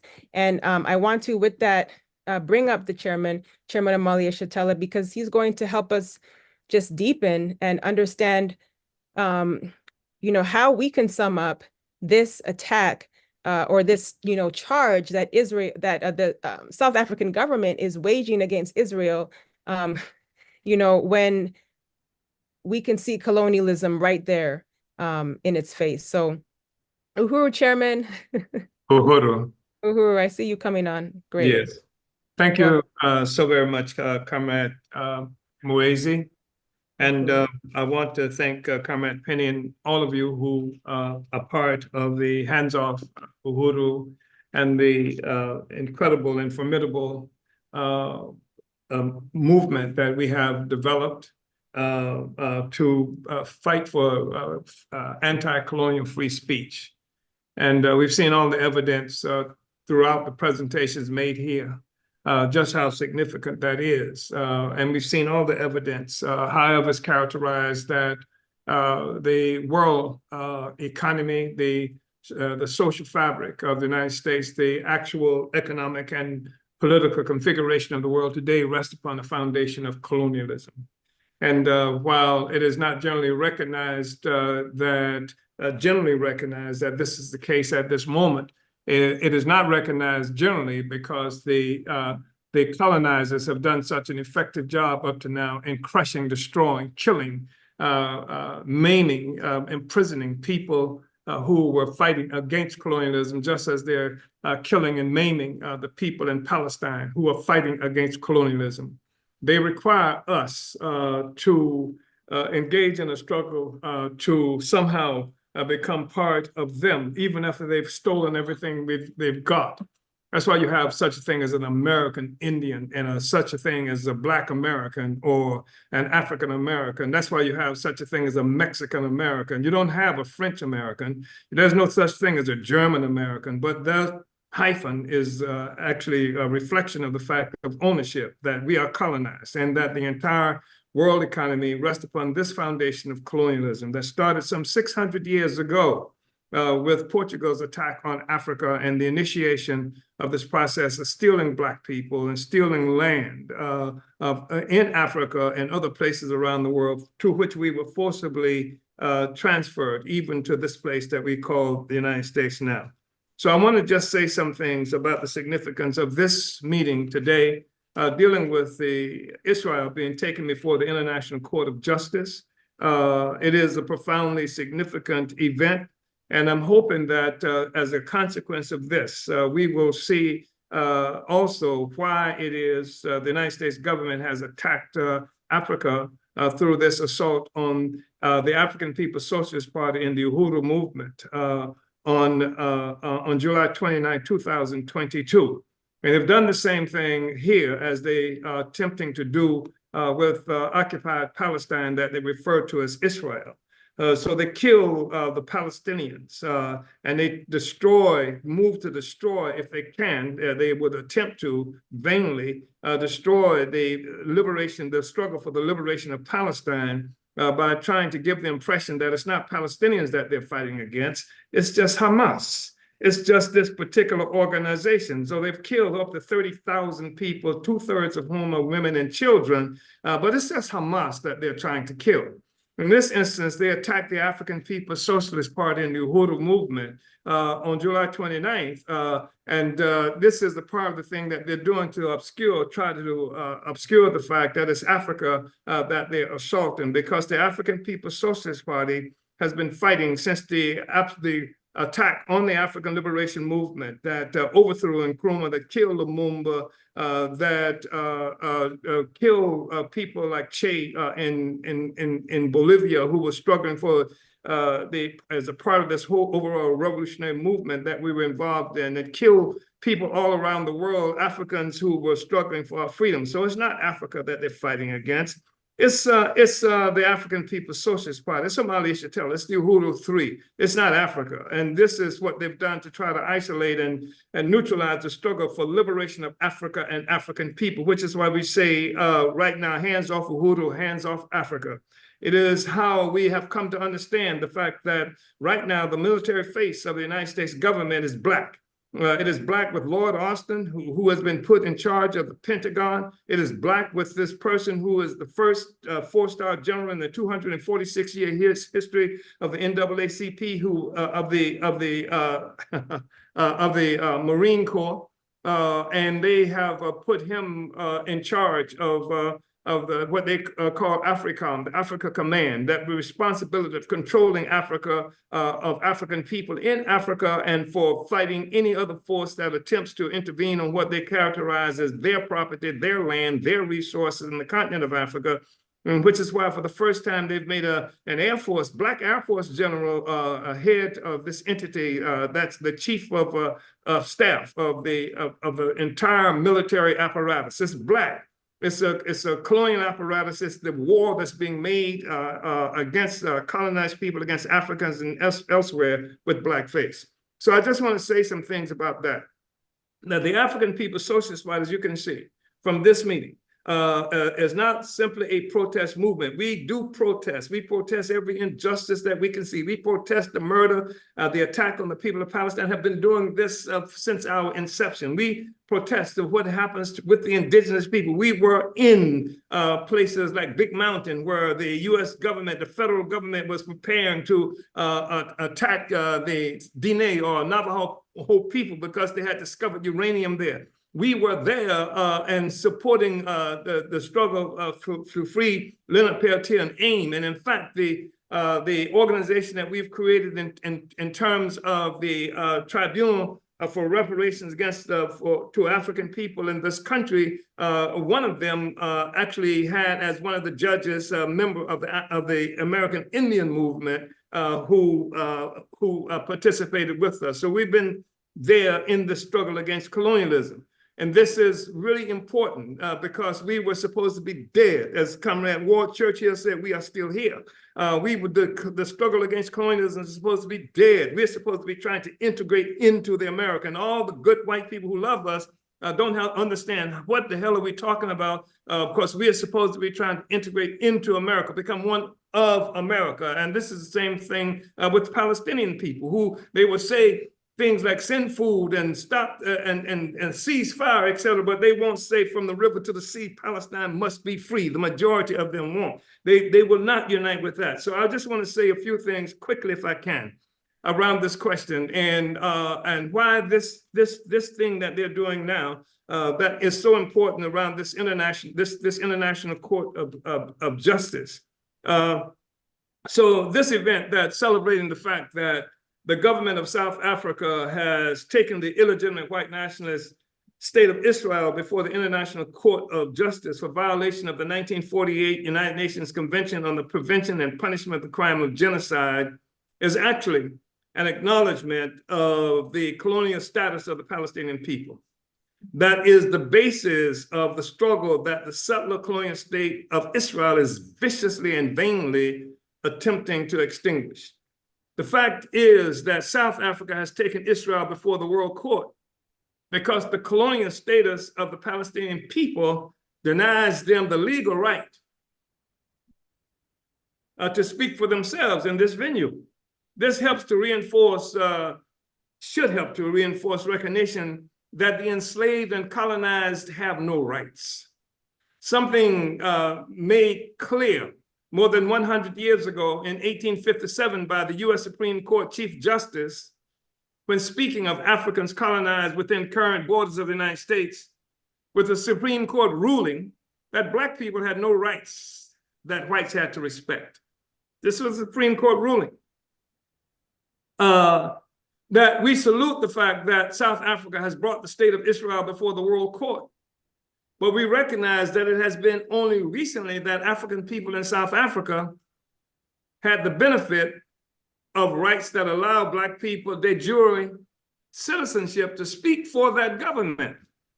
And that even then, that achievement of citizenship occurred with the caveat that guaranteed the continued power and wealth of the post-apartheid white settler colonizers.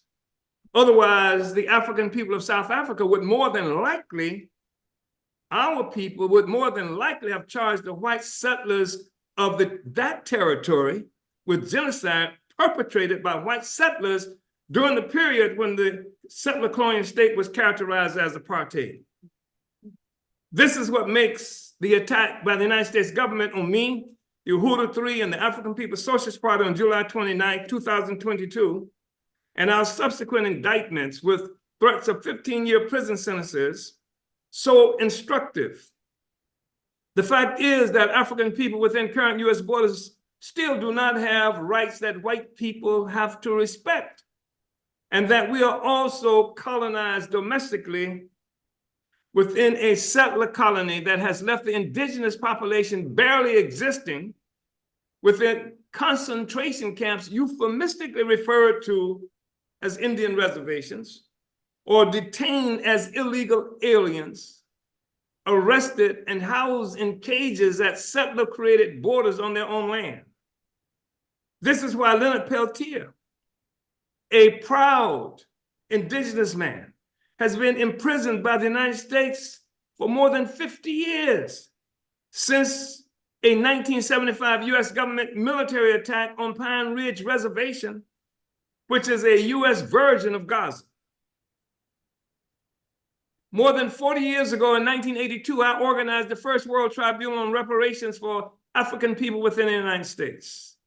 It was a tribunal that was based on international law, a tribunal that recognized African people in the United States, like Palestinians within renamed occupied Palestine, and Black people in South Africa did not hold state power and were thereby limited legally by accepted international law that was written by colonizers as part of the superstructure of an unacknowledged colonial mode of production that envelops the world.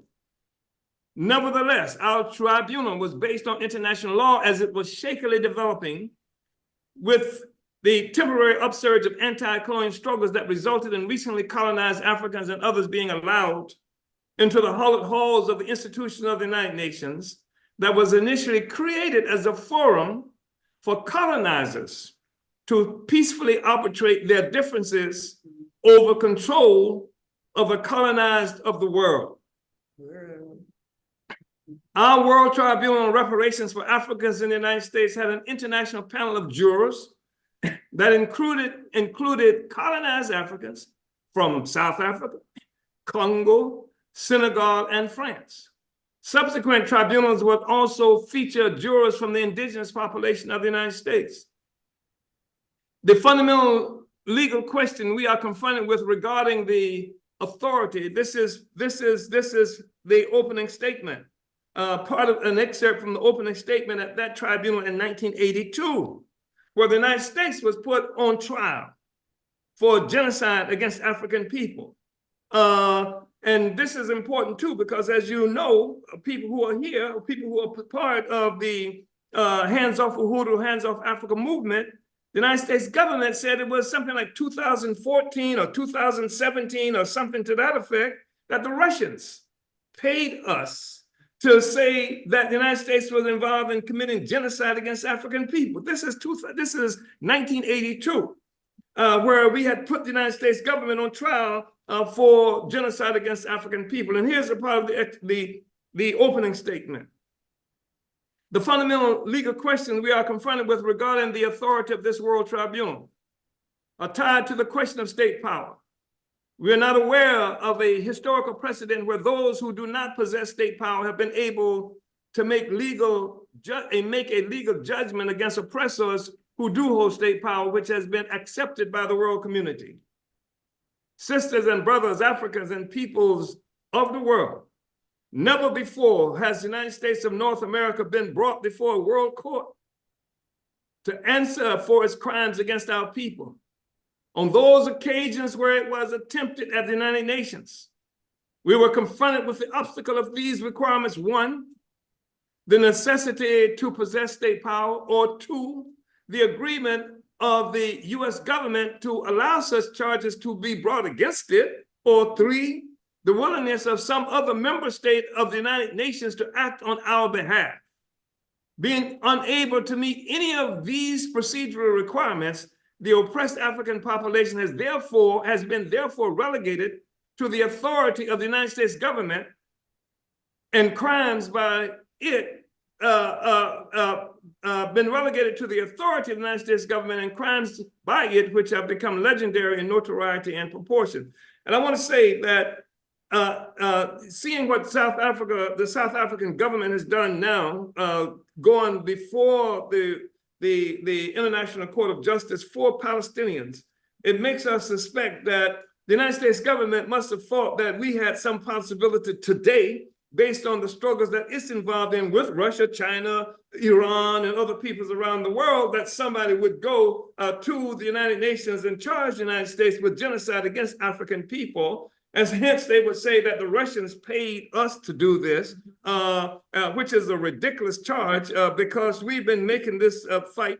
And African people have since 1952, some 4 years after the UN Convention on the Prevention and Punishment of the Crime of Genocide.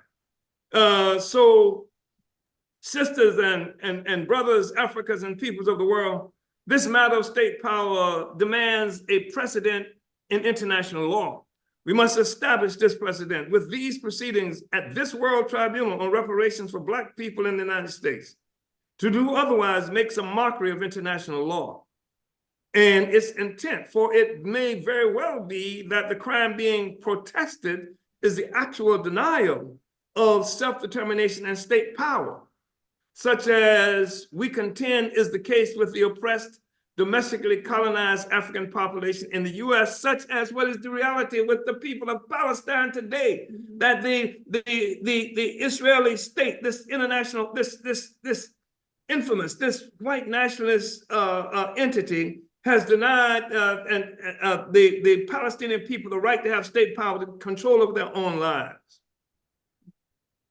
Sisters and brothers, Africans and peoples of the world, I would bring your attention to the Charter of the United Nations, which in its preamble declares its purpose to be, among other things, to save succeeding generations from the scourge of war, which twice in our lifetime has brought untold sorrow to mankind, and to reaffirm faith in fundamental human rights, in the dignity and worth of the human person, in the equal rights of men and women and nations large and small, and to establish conditions under which justice and respect for the obligations arising from treaties and other sources of international law can be maintained, and to promote social progress and better standards of life and larger freedom.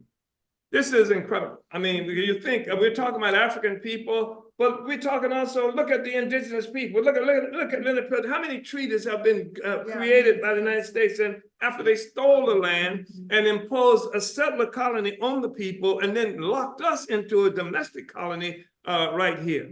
We should pay attention to Chapter 1, Article 1 of the Charter of the United Nations, which reads, the purpose of the United Nations are, 1, to maintain international peace and security, and to that end, to take effective collective measures for the prevention and removal of threats to the peace, and for the suppression of acts and aggressions or other breaches of the peace, and to bring about by peaceful means and in conformity with the principles of justice and international law, adjustment of settlement of international disputes or situations which might lead to breaches of the peace. And of course, this was in 1948.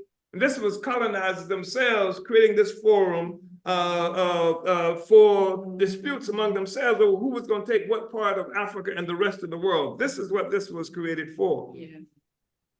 2 or 3, 2, to develop friendly relations among nations based on respect for the principles of equal rights and self-determination of peoples, and to take other appropriate measures to strengthen universal peace.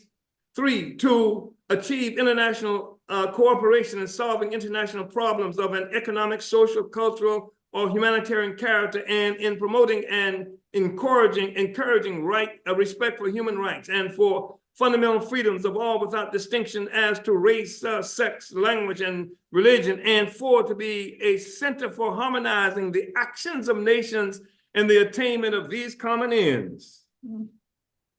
Sisters and brothers, Africans and peoples of the world, these excerpts from the United Nations Charter are important in that they clearly reveal the intent of that great body. All members of the United Nations are bound to the principles which are explicit in this intent, found in the preamble and first article of the United Nations. However, after having been established, the intent of the United Nations procedures have been introduced in the Charter, which contradict the ability of the United Nations to realize the purposes for which it was explicitly established. For the question of peace and self-determination spoken of in the United Nations Charter are but so much paper, which mocks the oppressed peoples of the world if those who are struggling for self-determination have no recourse except the revolutionary dispossession of the oppressors as a means of achieving legal status in the eyes of the international community of nations.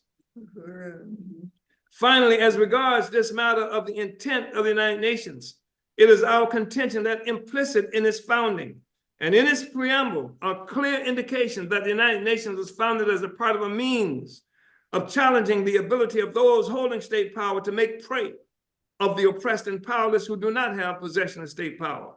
It should be remembered that the United Nations was founded on June 26, 1945, 2 months prior to the official conclusion of the Second World War and the defeat of Nazism, which saw 6 million Jews brutally murdered by fascists who held state power over the lives of the Jewish people.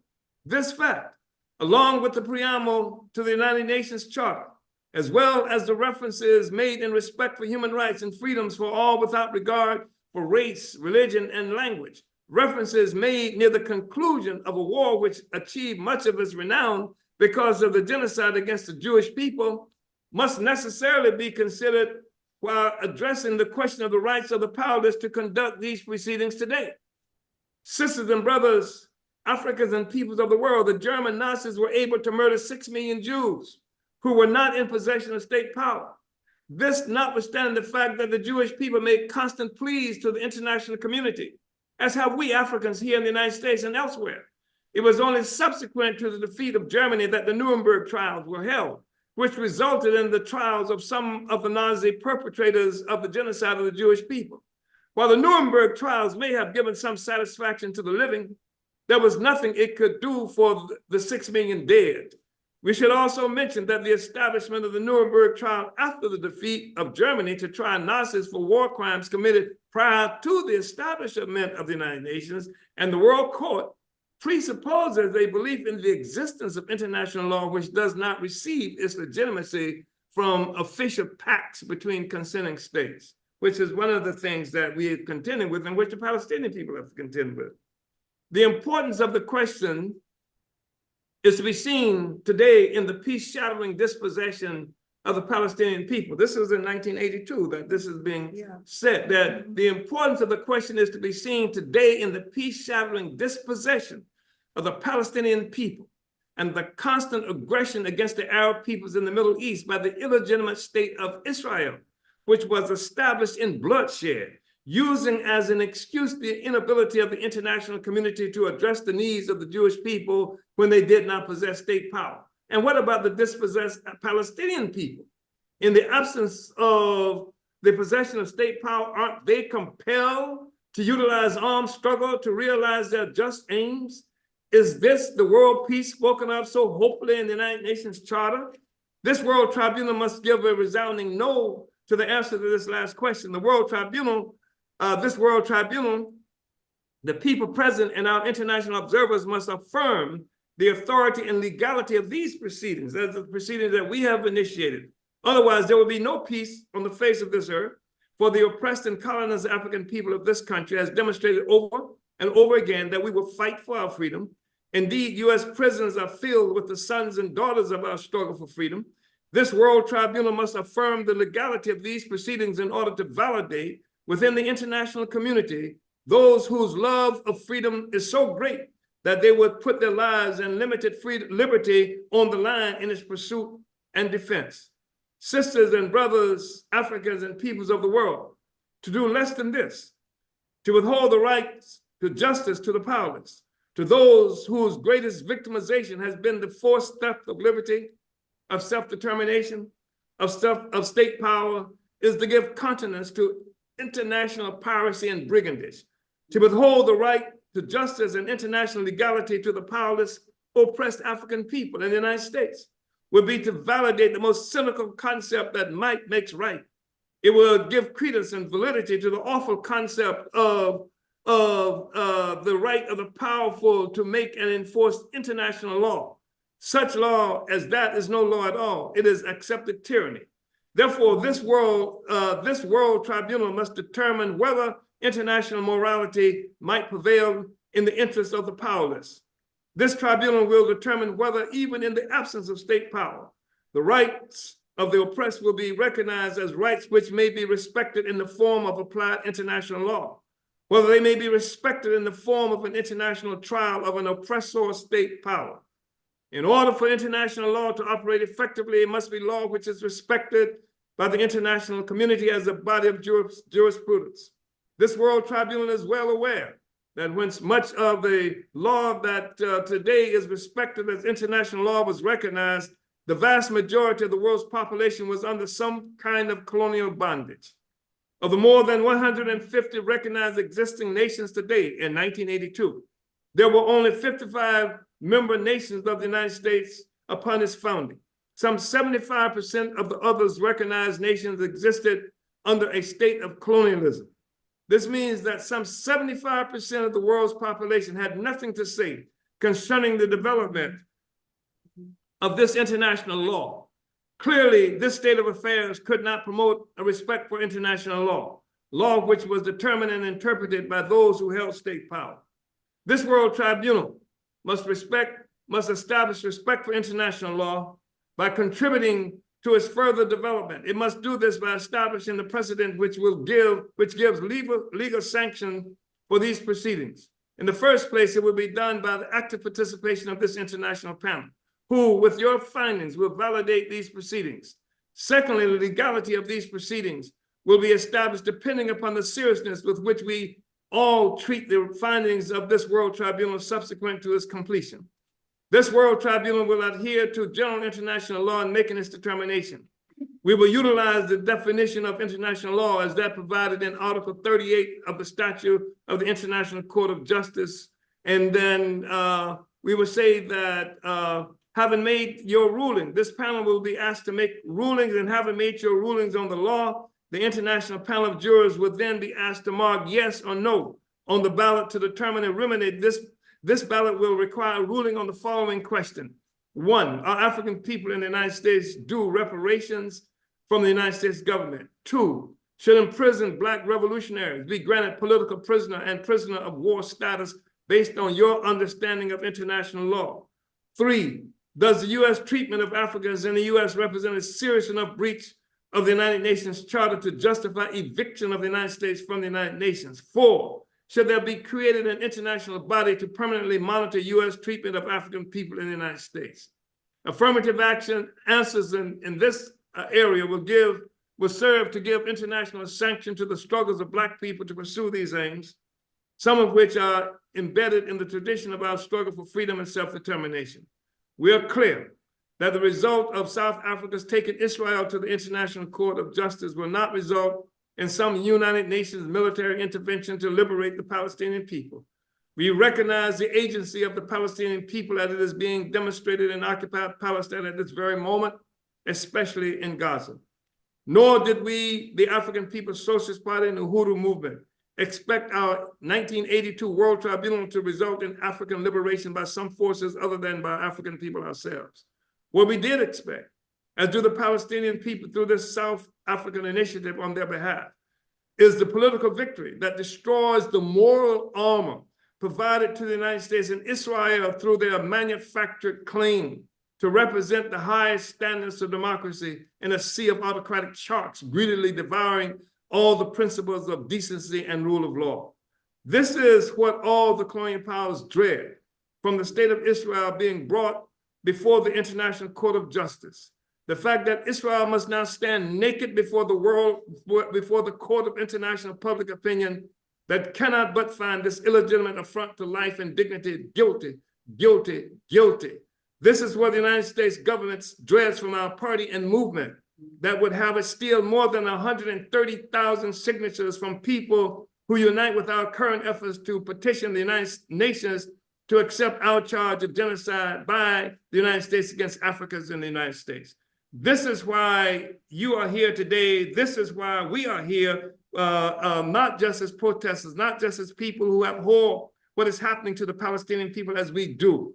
We abhor what's happening to the Palestinian people, to the indigenous people of this land, to oppressed and exploited people all around the world, because we recognize it as part of a colonial mode of production that requires the extraction of value, extraction of life from the oppressed peoples of the world as a condition for its existence. So brothers and sisters and comrades, I just want to express my appreciation for your being here today and to say that what we are seeing in Gaza, what we're seeing with this meeting, what we're seeing in the more than 50 some odd economic development projects that the African People's Socialist Party has created to negate the power, the influence of the colonizers, what we see as the basis for the attack on the African People's Socialist Party by the United States government on July 29th, 2022, is the fact that, as Ward Churchill said, we are still here and we are winning. Uhuru. Uhuru. Wow. Yes. Touch one. Touch one. Uhuru. Wow. Powerful. Thank you, Chairman. I just, really want to appreciate and just grateful we were able to give the time for you to go through that document and to really,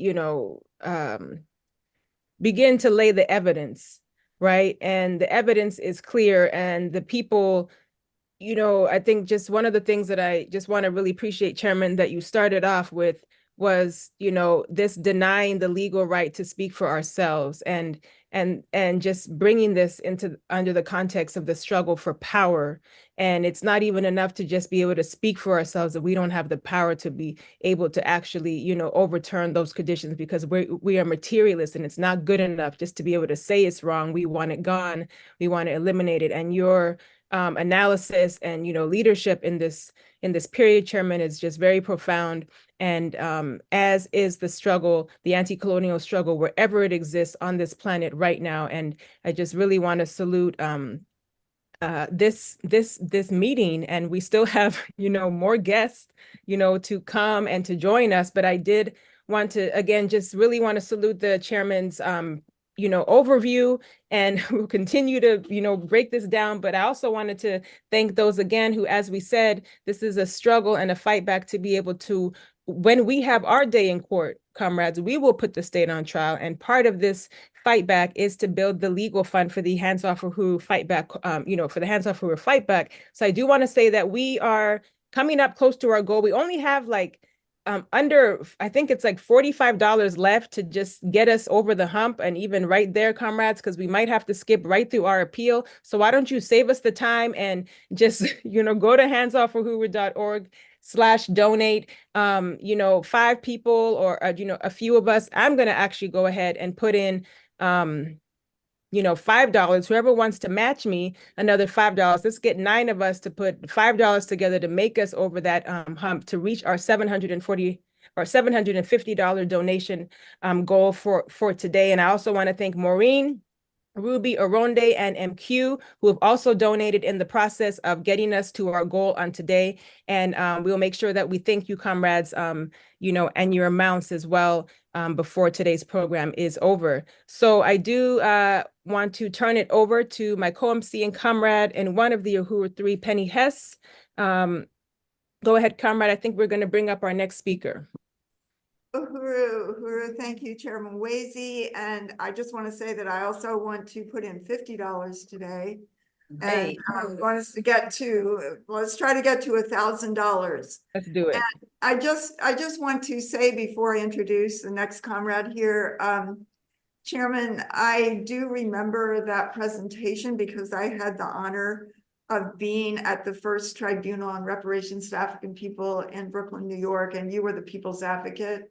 And that was an unforgettable presentation and tribunal that put the US government and state on trial. And in so many ways is the precedent for this thing being brought by South Africa against the state of Israel. It was very, very precedent setting and powerful, and people can read about it in the book The Verdict Is In, which is available at burningspearpublications.com. So I just want to say that and really salute that powerful presentation. And I do have the honor, I want to bring up a really wonderful comrade, Joe Lombardo. from the United National Anti-War Coalition, who's going to talk about your conference, your annual conference or convention that's coming up very soon. We just want to say we appreciate you. We appreciate you and all of the organizations that you represent.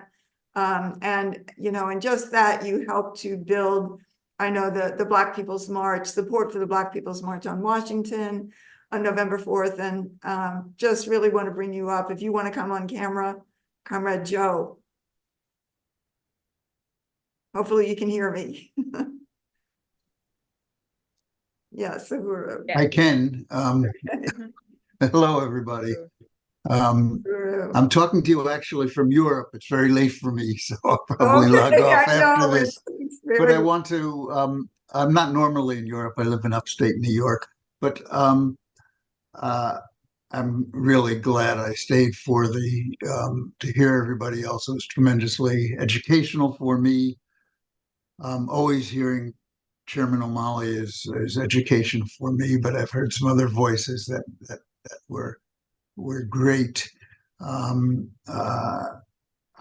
As you know, UNAC and myself have been in the streets protesting and organizing against the genocide that's going on in Gaza. This afternoon here in Wales, where I am, I spoke at an all Wales protest against the genocide in Gaza. And, you know, people here don't know what's going on in the US. They don't know what's going on in other countries. I'm sure it's the same in the US, but last week I was in London, where there were several 100,000 people in the streets. And this is going on everywhere in the world. The thing to say about what's going on today is it's been a consciousness-raising experience for millions of people around the world. They are really seeing laid bare what Zionism and US and British imperialism are all about. And within this increasing consciousness, we all have an opportunity to build our movements, to build the movements to end imperialism, to end colonialism, to end Zionism, and to bring about a better world. And I hope we can do that. So the conference that we're having, which will be in April 5th through 7th in St. Paul's, Minnesota, at a hotel which is run by Native American tribe from the area, I think is going to be an important conference. And the Black is Back Coalition for Social Justice, Peace, and Reparations is one of the endorsers. Chairman Omali, Yeshitela will be one of the speakers. One of the panels we will definitely have will be on repression of our movement. And we'll definitely talk about his case and what else is happening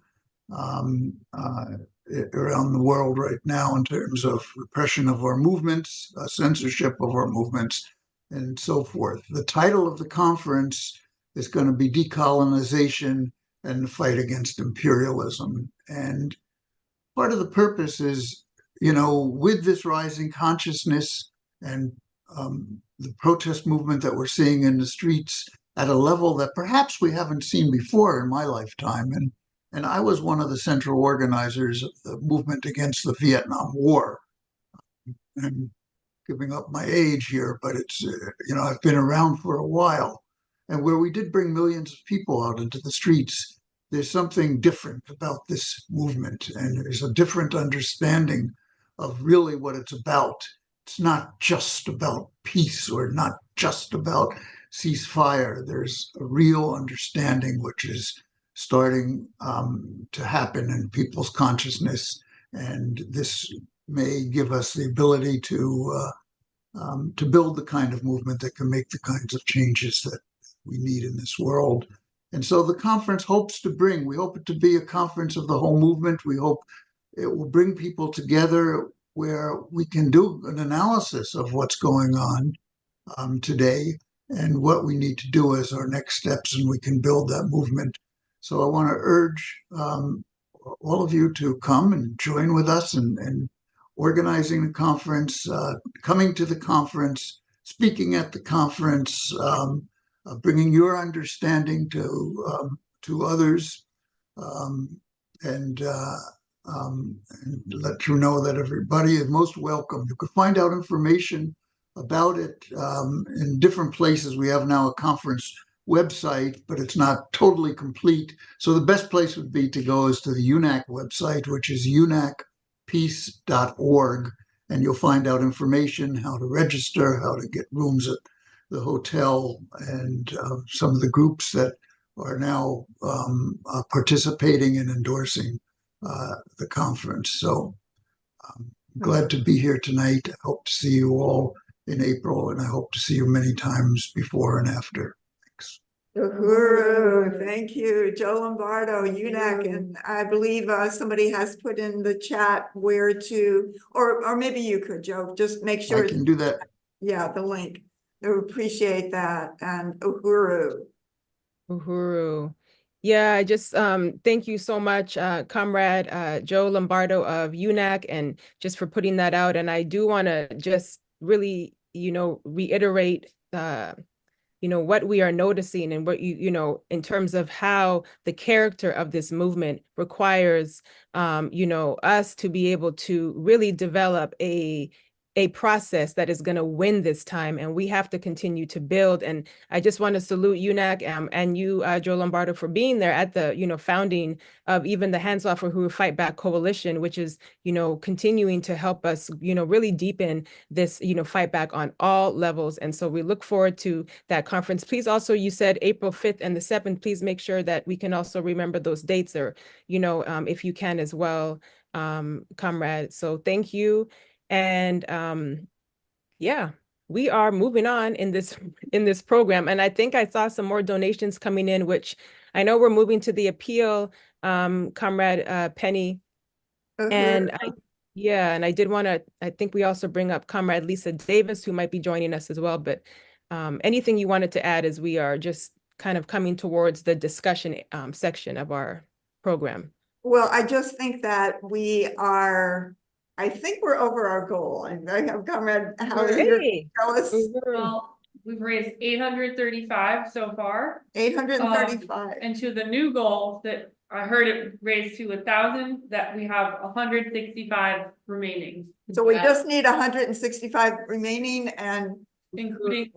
Did I say I was going to put in 50? Yeah. Okay, because I am.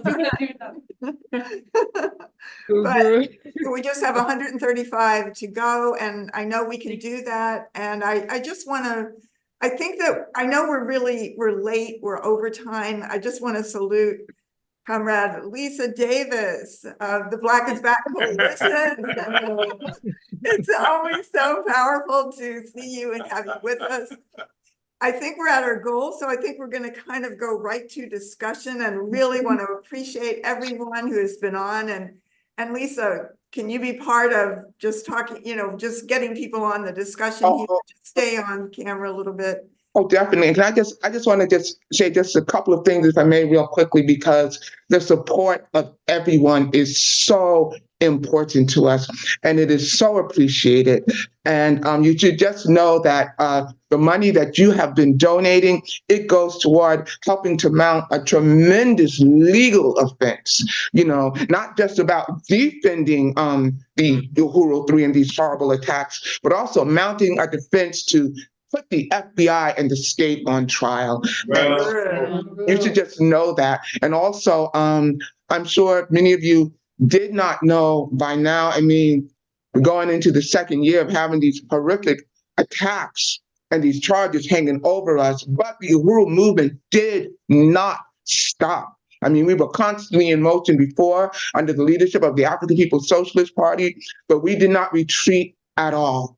And we just were able to amplify all of everything that so much of what the Uhuru movement was founded upon. So I just want to really say that. And in terms of really showing the importance of African internationalism and the importance of making these international connections to fight against colonialism, we did not retreat at all. we did not retreat at all. So you can sort of see that in action in terms of the dedication and the commitment, even though you have these horrific charges and that are ridiculous are hanging over people's heads. And many times the United States will just do that because they know they have all the resources in the world to come against people, and that many of us, our resources are so limited. So again, you're so appreciated. I just wanted to say that. Uhuru. Uhuru. So Yeah. many And get the shirts. Great statement. It's winter time. Get the shirts. See? Right on top of her. Yes. Uhuru. Get the merch. Uhuru. Uhuru. Uhuru comments. I don't want to delay the process, but I do want to just really appreciate Sister Lisa Davis, for that statement. And just, to also mention, Sister Lisa Davis serves as, a volunteer with this campaign, bringing forth her skills in work, on the social media committee, and just is all around, powerful, very creative, and bringing it all, into this work. So I just really want to salute you, Lisa Davis, Vice Chair of the Black is Back Coalition for Social Justice, Peace, and Reparations. And before we move on, I do want to just at least announce our exact total where we are right now, Chairwoman Penny, and just name our donors, because we had a lot of support come in that got us to this point, and we don't want to, take that part away from this program. So if I may. Yes. Okay, right on. Because comrades, we have, raised our goal to 1,000. Our original goal was 750, and we have a remaining of $155 left. I want to, again, appreciate Comrade Kitty for the $50 donation, Kat, $20, Chiwo, $20, Aisha, $50 coming on the first of the month. That's what we're talking about. Becky Camo, thank you, comrade, for your $50 donation. Raya, 25, Lisa, 25, Maureen, 25, Ruby, 35, Oronde, $50, MQ coming in with $20, Penny, $50 pledged in this event, and we'll get it after this event. Stephanie, your $20 donation. JM for your $10 donation. Sister Afia for your $20 donation. Uhuru, comrade, thank you. Comrade Cleo, who matched me for my $5 donation. So that's 5 from Mwezi, 5 from Cleo, 5 from Sister Lisa Davis as well. $10 from Diop, and 20 from Sister Belinda, who is also on the Black is Back Coalition. So comrades, salute to you. And we just want to really appreciate you for contributing in this way to this fight back as well. And our chat moderators also put in the chat the handsoffuhuru.org/shop, where you can buy the gear, that you also need for this fight back as well, to wear your politics, wherever you go, comrades. So that is in the chat right now. I just also say something real quickly to clarify, because there are at least 2 Lisas involved with the movement, and I made the $5 contribution, but was it Lisa Watson, or who's the other Lisa who made the other one that you mentioned? Yes, you're the 5. Right. Yes, Uhuru. Uhuru. I think Lisa Watson is the other one. Yeah, exactly. Yeah, and we got that one as well. Thank you, comrade, for just clarifying that point. So we are at 155 left to go, but we're going to move right into our discussion. And so we do want to bring up whoever we have on the call to just open it up. On the first day of February. Uhuru. Oh, I just heard another donation. I think was that Ruby? Sayero. Sayero, right on, comrade Uhuru. Oh, wow. Wow, I see it here. Pledging $420 on the first day, Sayero. All right, Uhuru. Comrade. Yeah, just 20. Just 20. You made that quick. Not 420, 20. That was a typo. So. Uhuru. Okay. Yeah, let's make sure we get that recorded as well. Uhuru. All right, comrade Sayero, thank you so much, comrade, because that takes us to $135 left to raise for today's pledge. So let's go ahead and move the program, comrades, and let's open it up for a brief discussion. So I see on the call we have Sister Jennifer Jones with the Leonard Peltier Ad Hoc Committee has joined us again. I saw you in the chat, comrade, and just on the question of law and how you're seeing this as well. We just want to appreciate everybody for whatever contributions we can give. Uhuru. Uhuru. Uhuru, comrades. All Well, right. I'm trying to see who else is coming on, but It's a I know it's late in Europe and Africa, so I want to make that. It's very late. It was late in Africa to start with because it was about 10:30 at night. So yeah, really appreciate all the comrades who came on from around the world. Yes. And just, just really want to open it up for any discussions, just a couple of minutes here, any comments. I know there's been a lot of comments in the chat. The chat's been very, very active. Yes.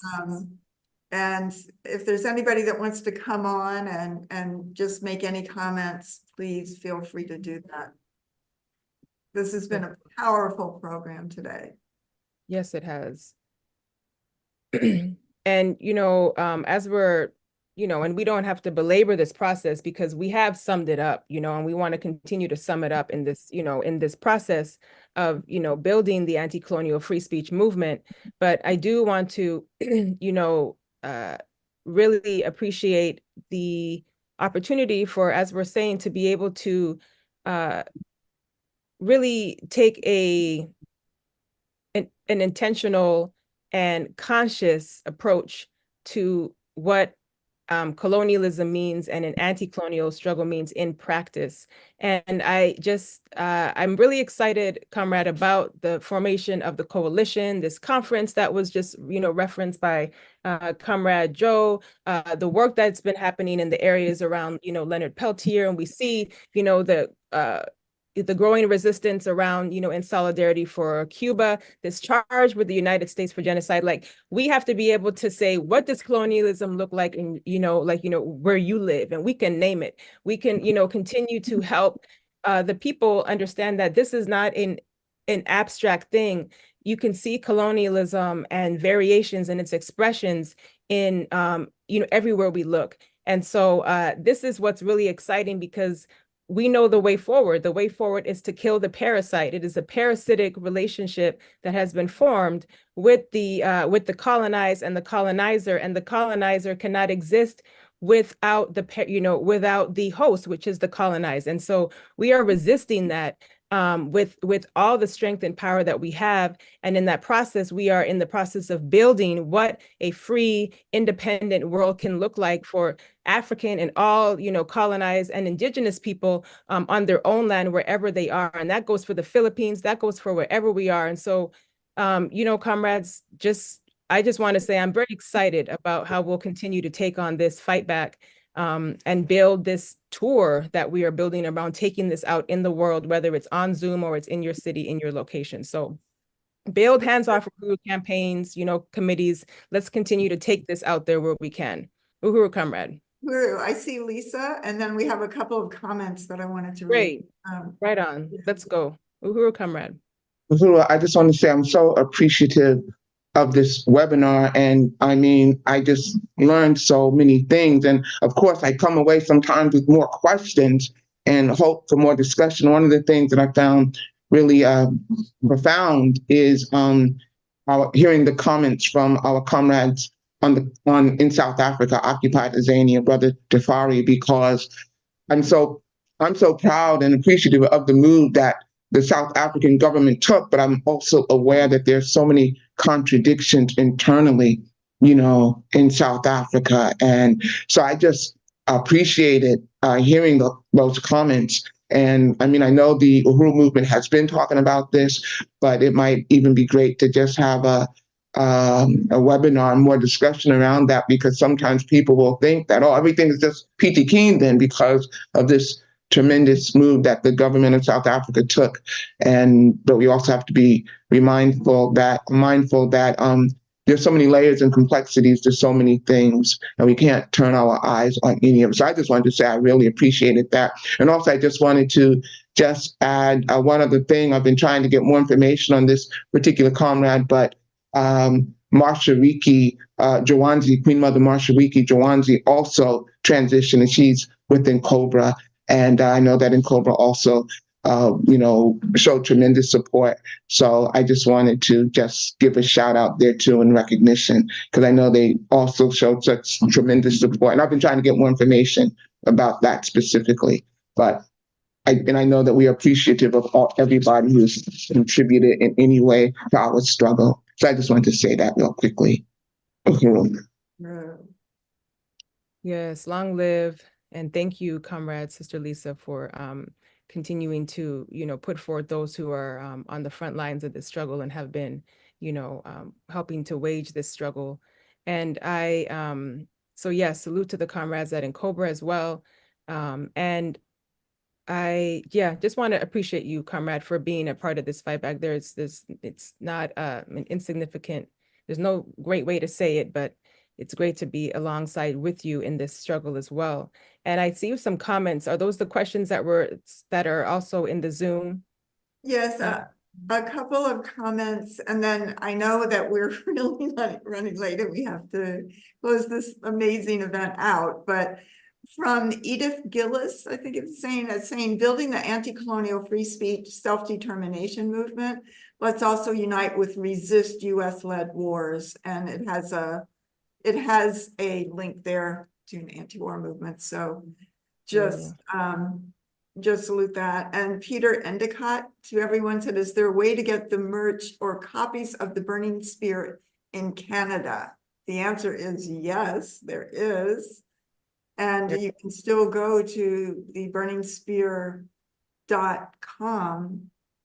The burningspear.com should have all the information on how to get the different merch, but from the Burning Spear and the Burning Spear newspaper, and how to get it in Canada. It is sent around the world, as well as handsoffuhuru.org for merch for the Hands Off Uhuru shirts and different things that we have as well. So thank you.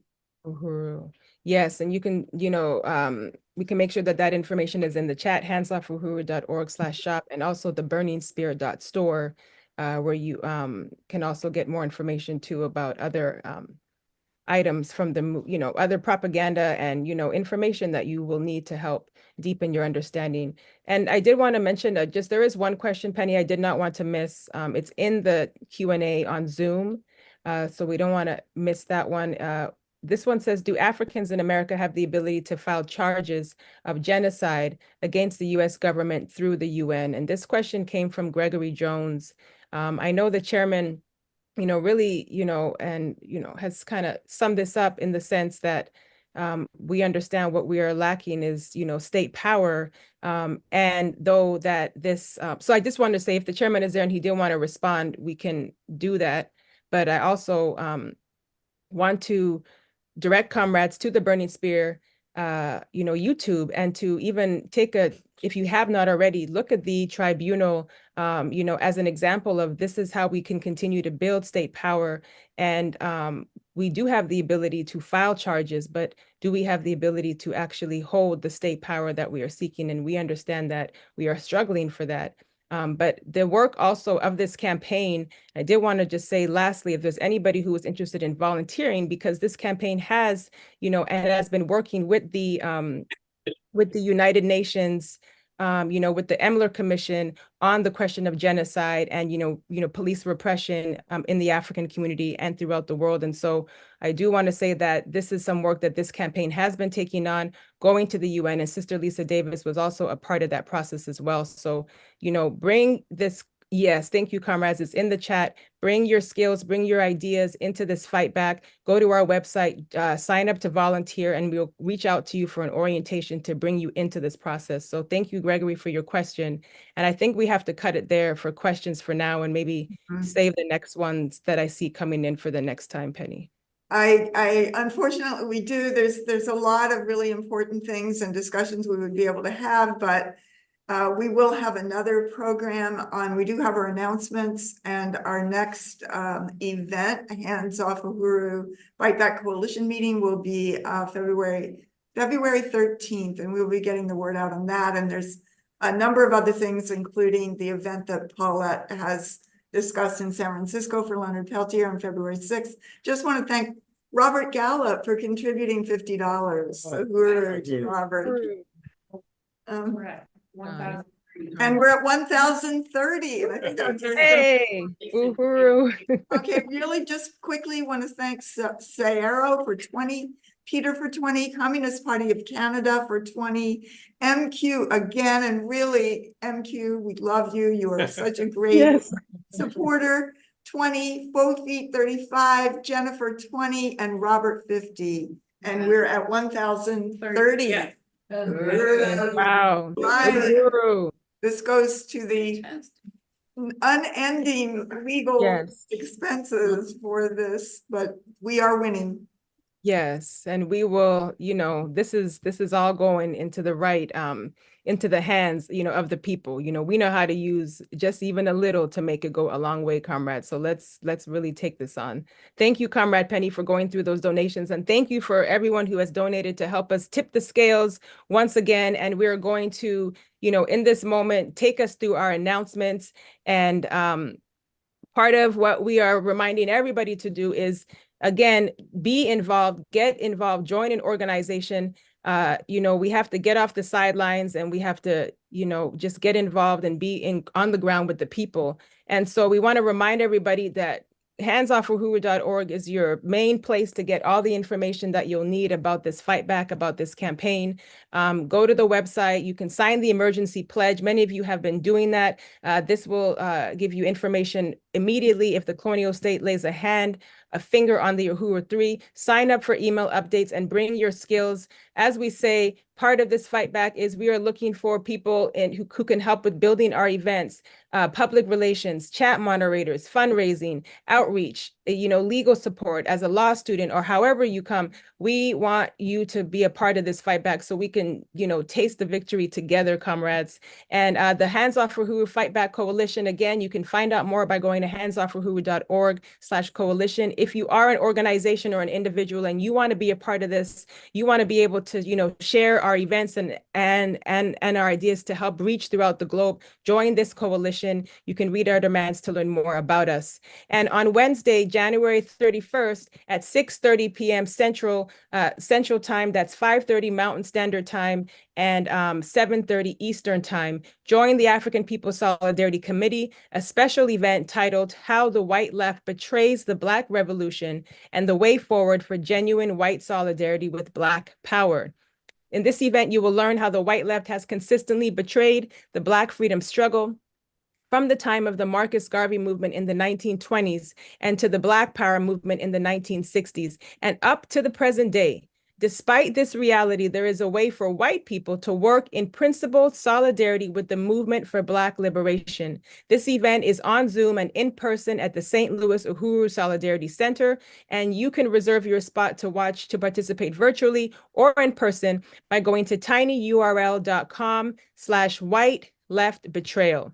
Again, that's tinyurl.com/white-left-betrayal, and that information is there, and you can also find that on the Uhuru Movement's website. So we want to remind everybody that the African National Women's Organization is holding their annual convention in St. Louis and also virtual. This is called Black Women Taking a Stand Against Imperialism, Colonialism, and Neocolonialism. This will take place on Friday through Sunday, March 22nd through 24th in St. Louis, Missouri, and also virtual as well. We call on Black women and their supporters to build this convention. And this is an annual gathering of working class Black women who believe that a better world is possible and that we organize these conventions as a struggle against the devastating impact of colonialism on the lives of African women around the world. So we invite African women from every city, town, province, island, village, township must attend this convention this year. Join us virtually. You can find out more by going to convention.annualuhuru.org. And also, we want to remind everybody that this campaign is calling on you to continue to support, use some of these information and these memes will also be up on the website. So you can share this on your social media, get this information out there in the world, handsoffuhuru.org/ / anything is your way to go to find out more information. But check out our website, check out our events page to continue to stay up to date with our events. So lastly, comrades, we want to just thank you. That is going to conclude our announcements. That is going to conclude today's program. I did want to make an announcement about the Leonard Peltier event in San Okay, Francisco, great. if I could. Yes, that actually was missing. Paulette was talking about. It's going to be Penny. very important. Sorry to interrupt, but just really quickly, this is very important. San Francisco, at Bound Together Books, 1369 Haight Street in San Francisco, California. That's going to be a reading and discussion of the life and work of Leonard Peltier, The Art of Movement, it's called, sponsored by the National Lawyers Guild, Mass Incarceration Committee, and the Leonard Peltier Political Prisoner Working Group. And it will be Tuesday, February 6th at 7 p.m. Pacific. It will also be on virtual, and you can register at tinyurl.com/28BNJET2. So Uhuru. And we'll make sure we put that in the chat. And also that will be up on the Hands Off Uhuru events page as well, Penny. So I'm glad you're able to announce that now so that we can get that up, and we got those last minute details in. So thank you, Paulette. And we will see you all again, either in Oakland or somewhere else in the world, or online, comrades. We say hands off Uhuru, hands off Africa, hands off Palestine, and drop the charges on the Uhuru 3. Yes, Uhuru. Uhuru, comrades. We say, Gaza, hold the line. Victory to Palestine. Uhuru. Uhuru, drop the charges. Uhuru, now.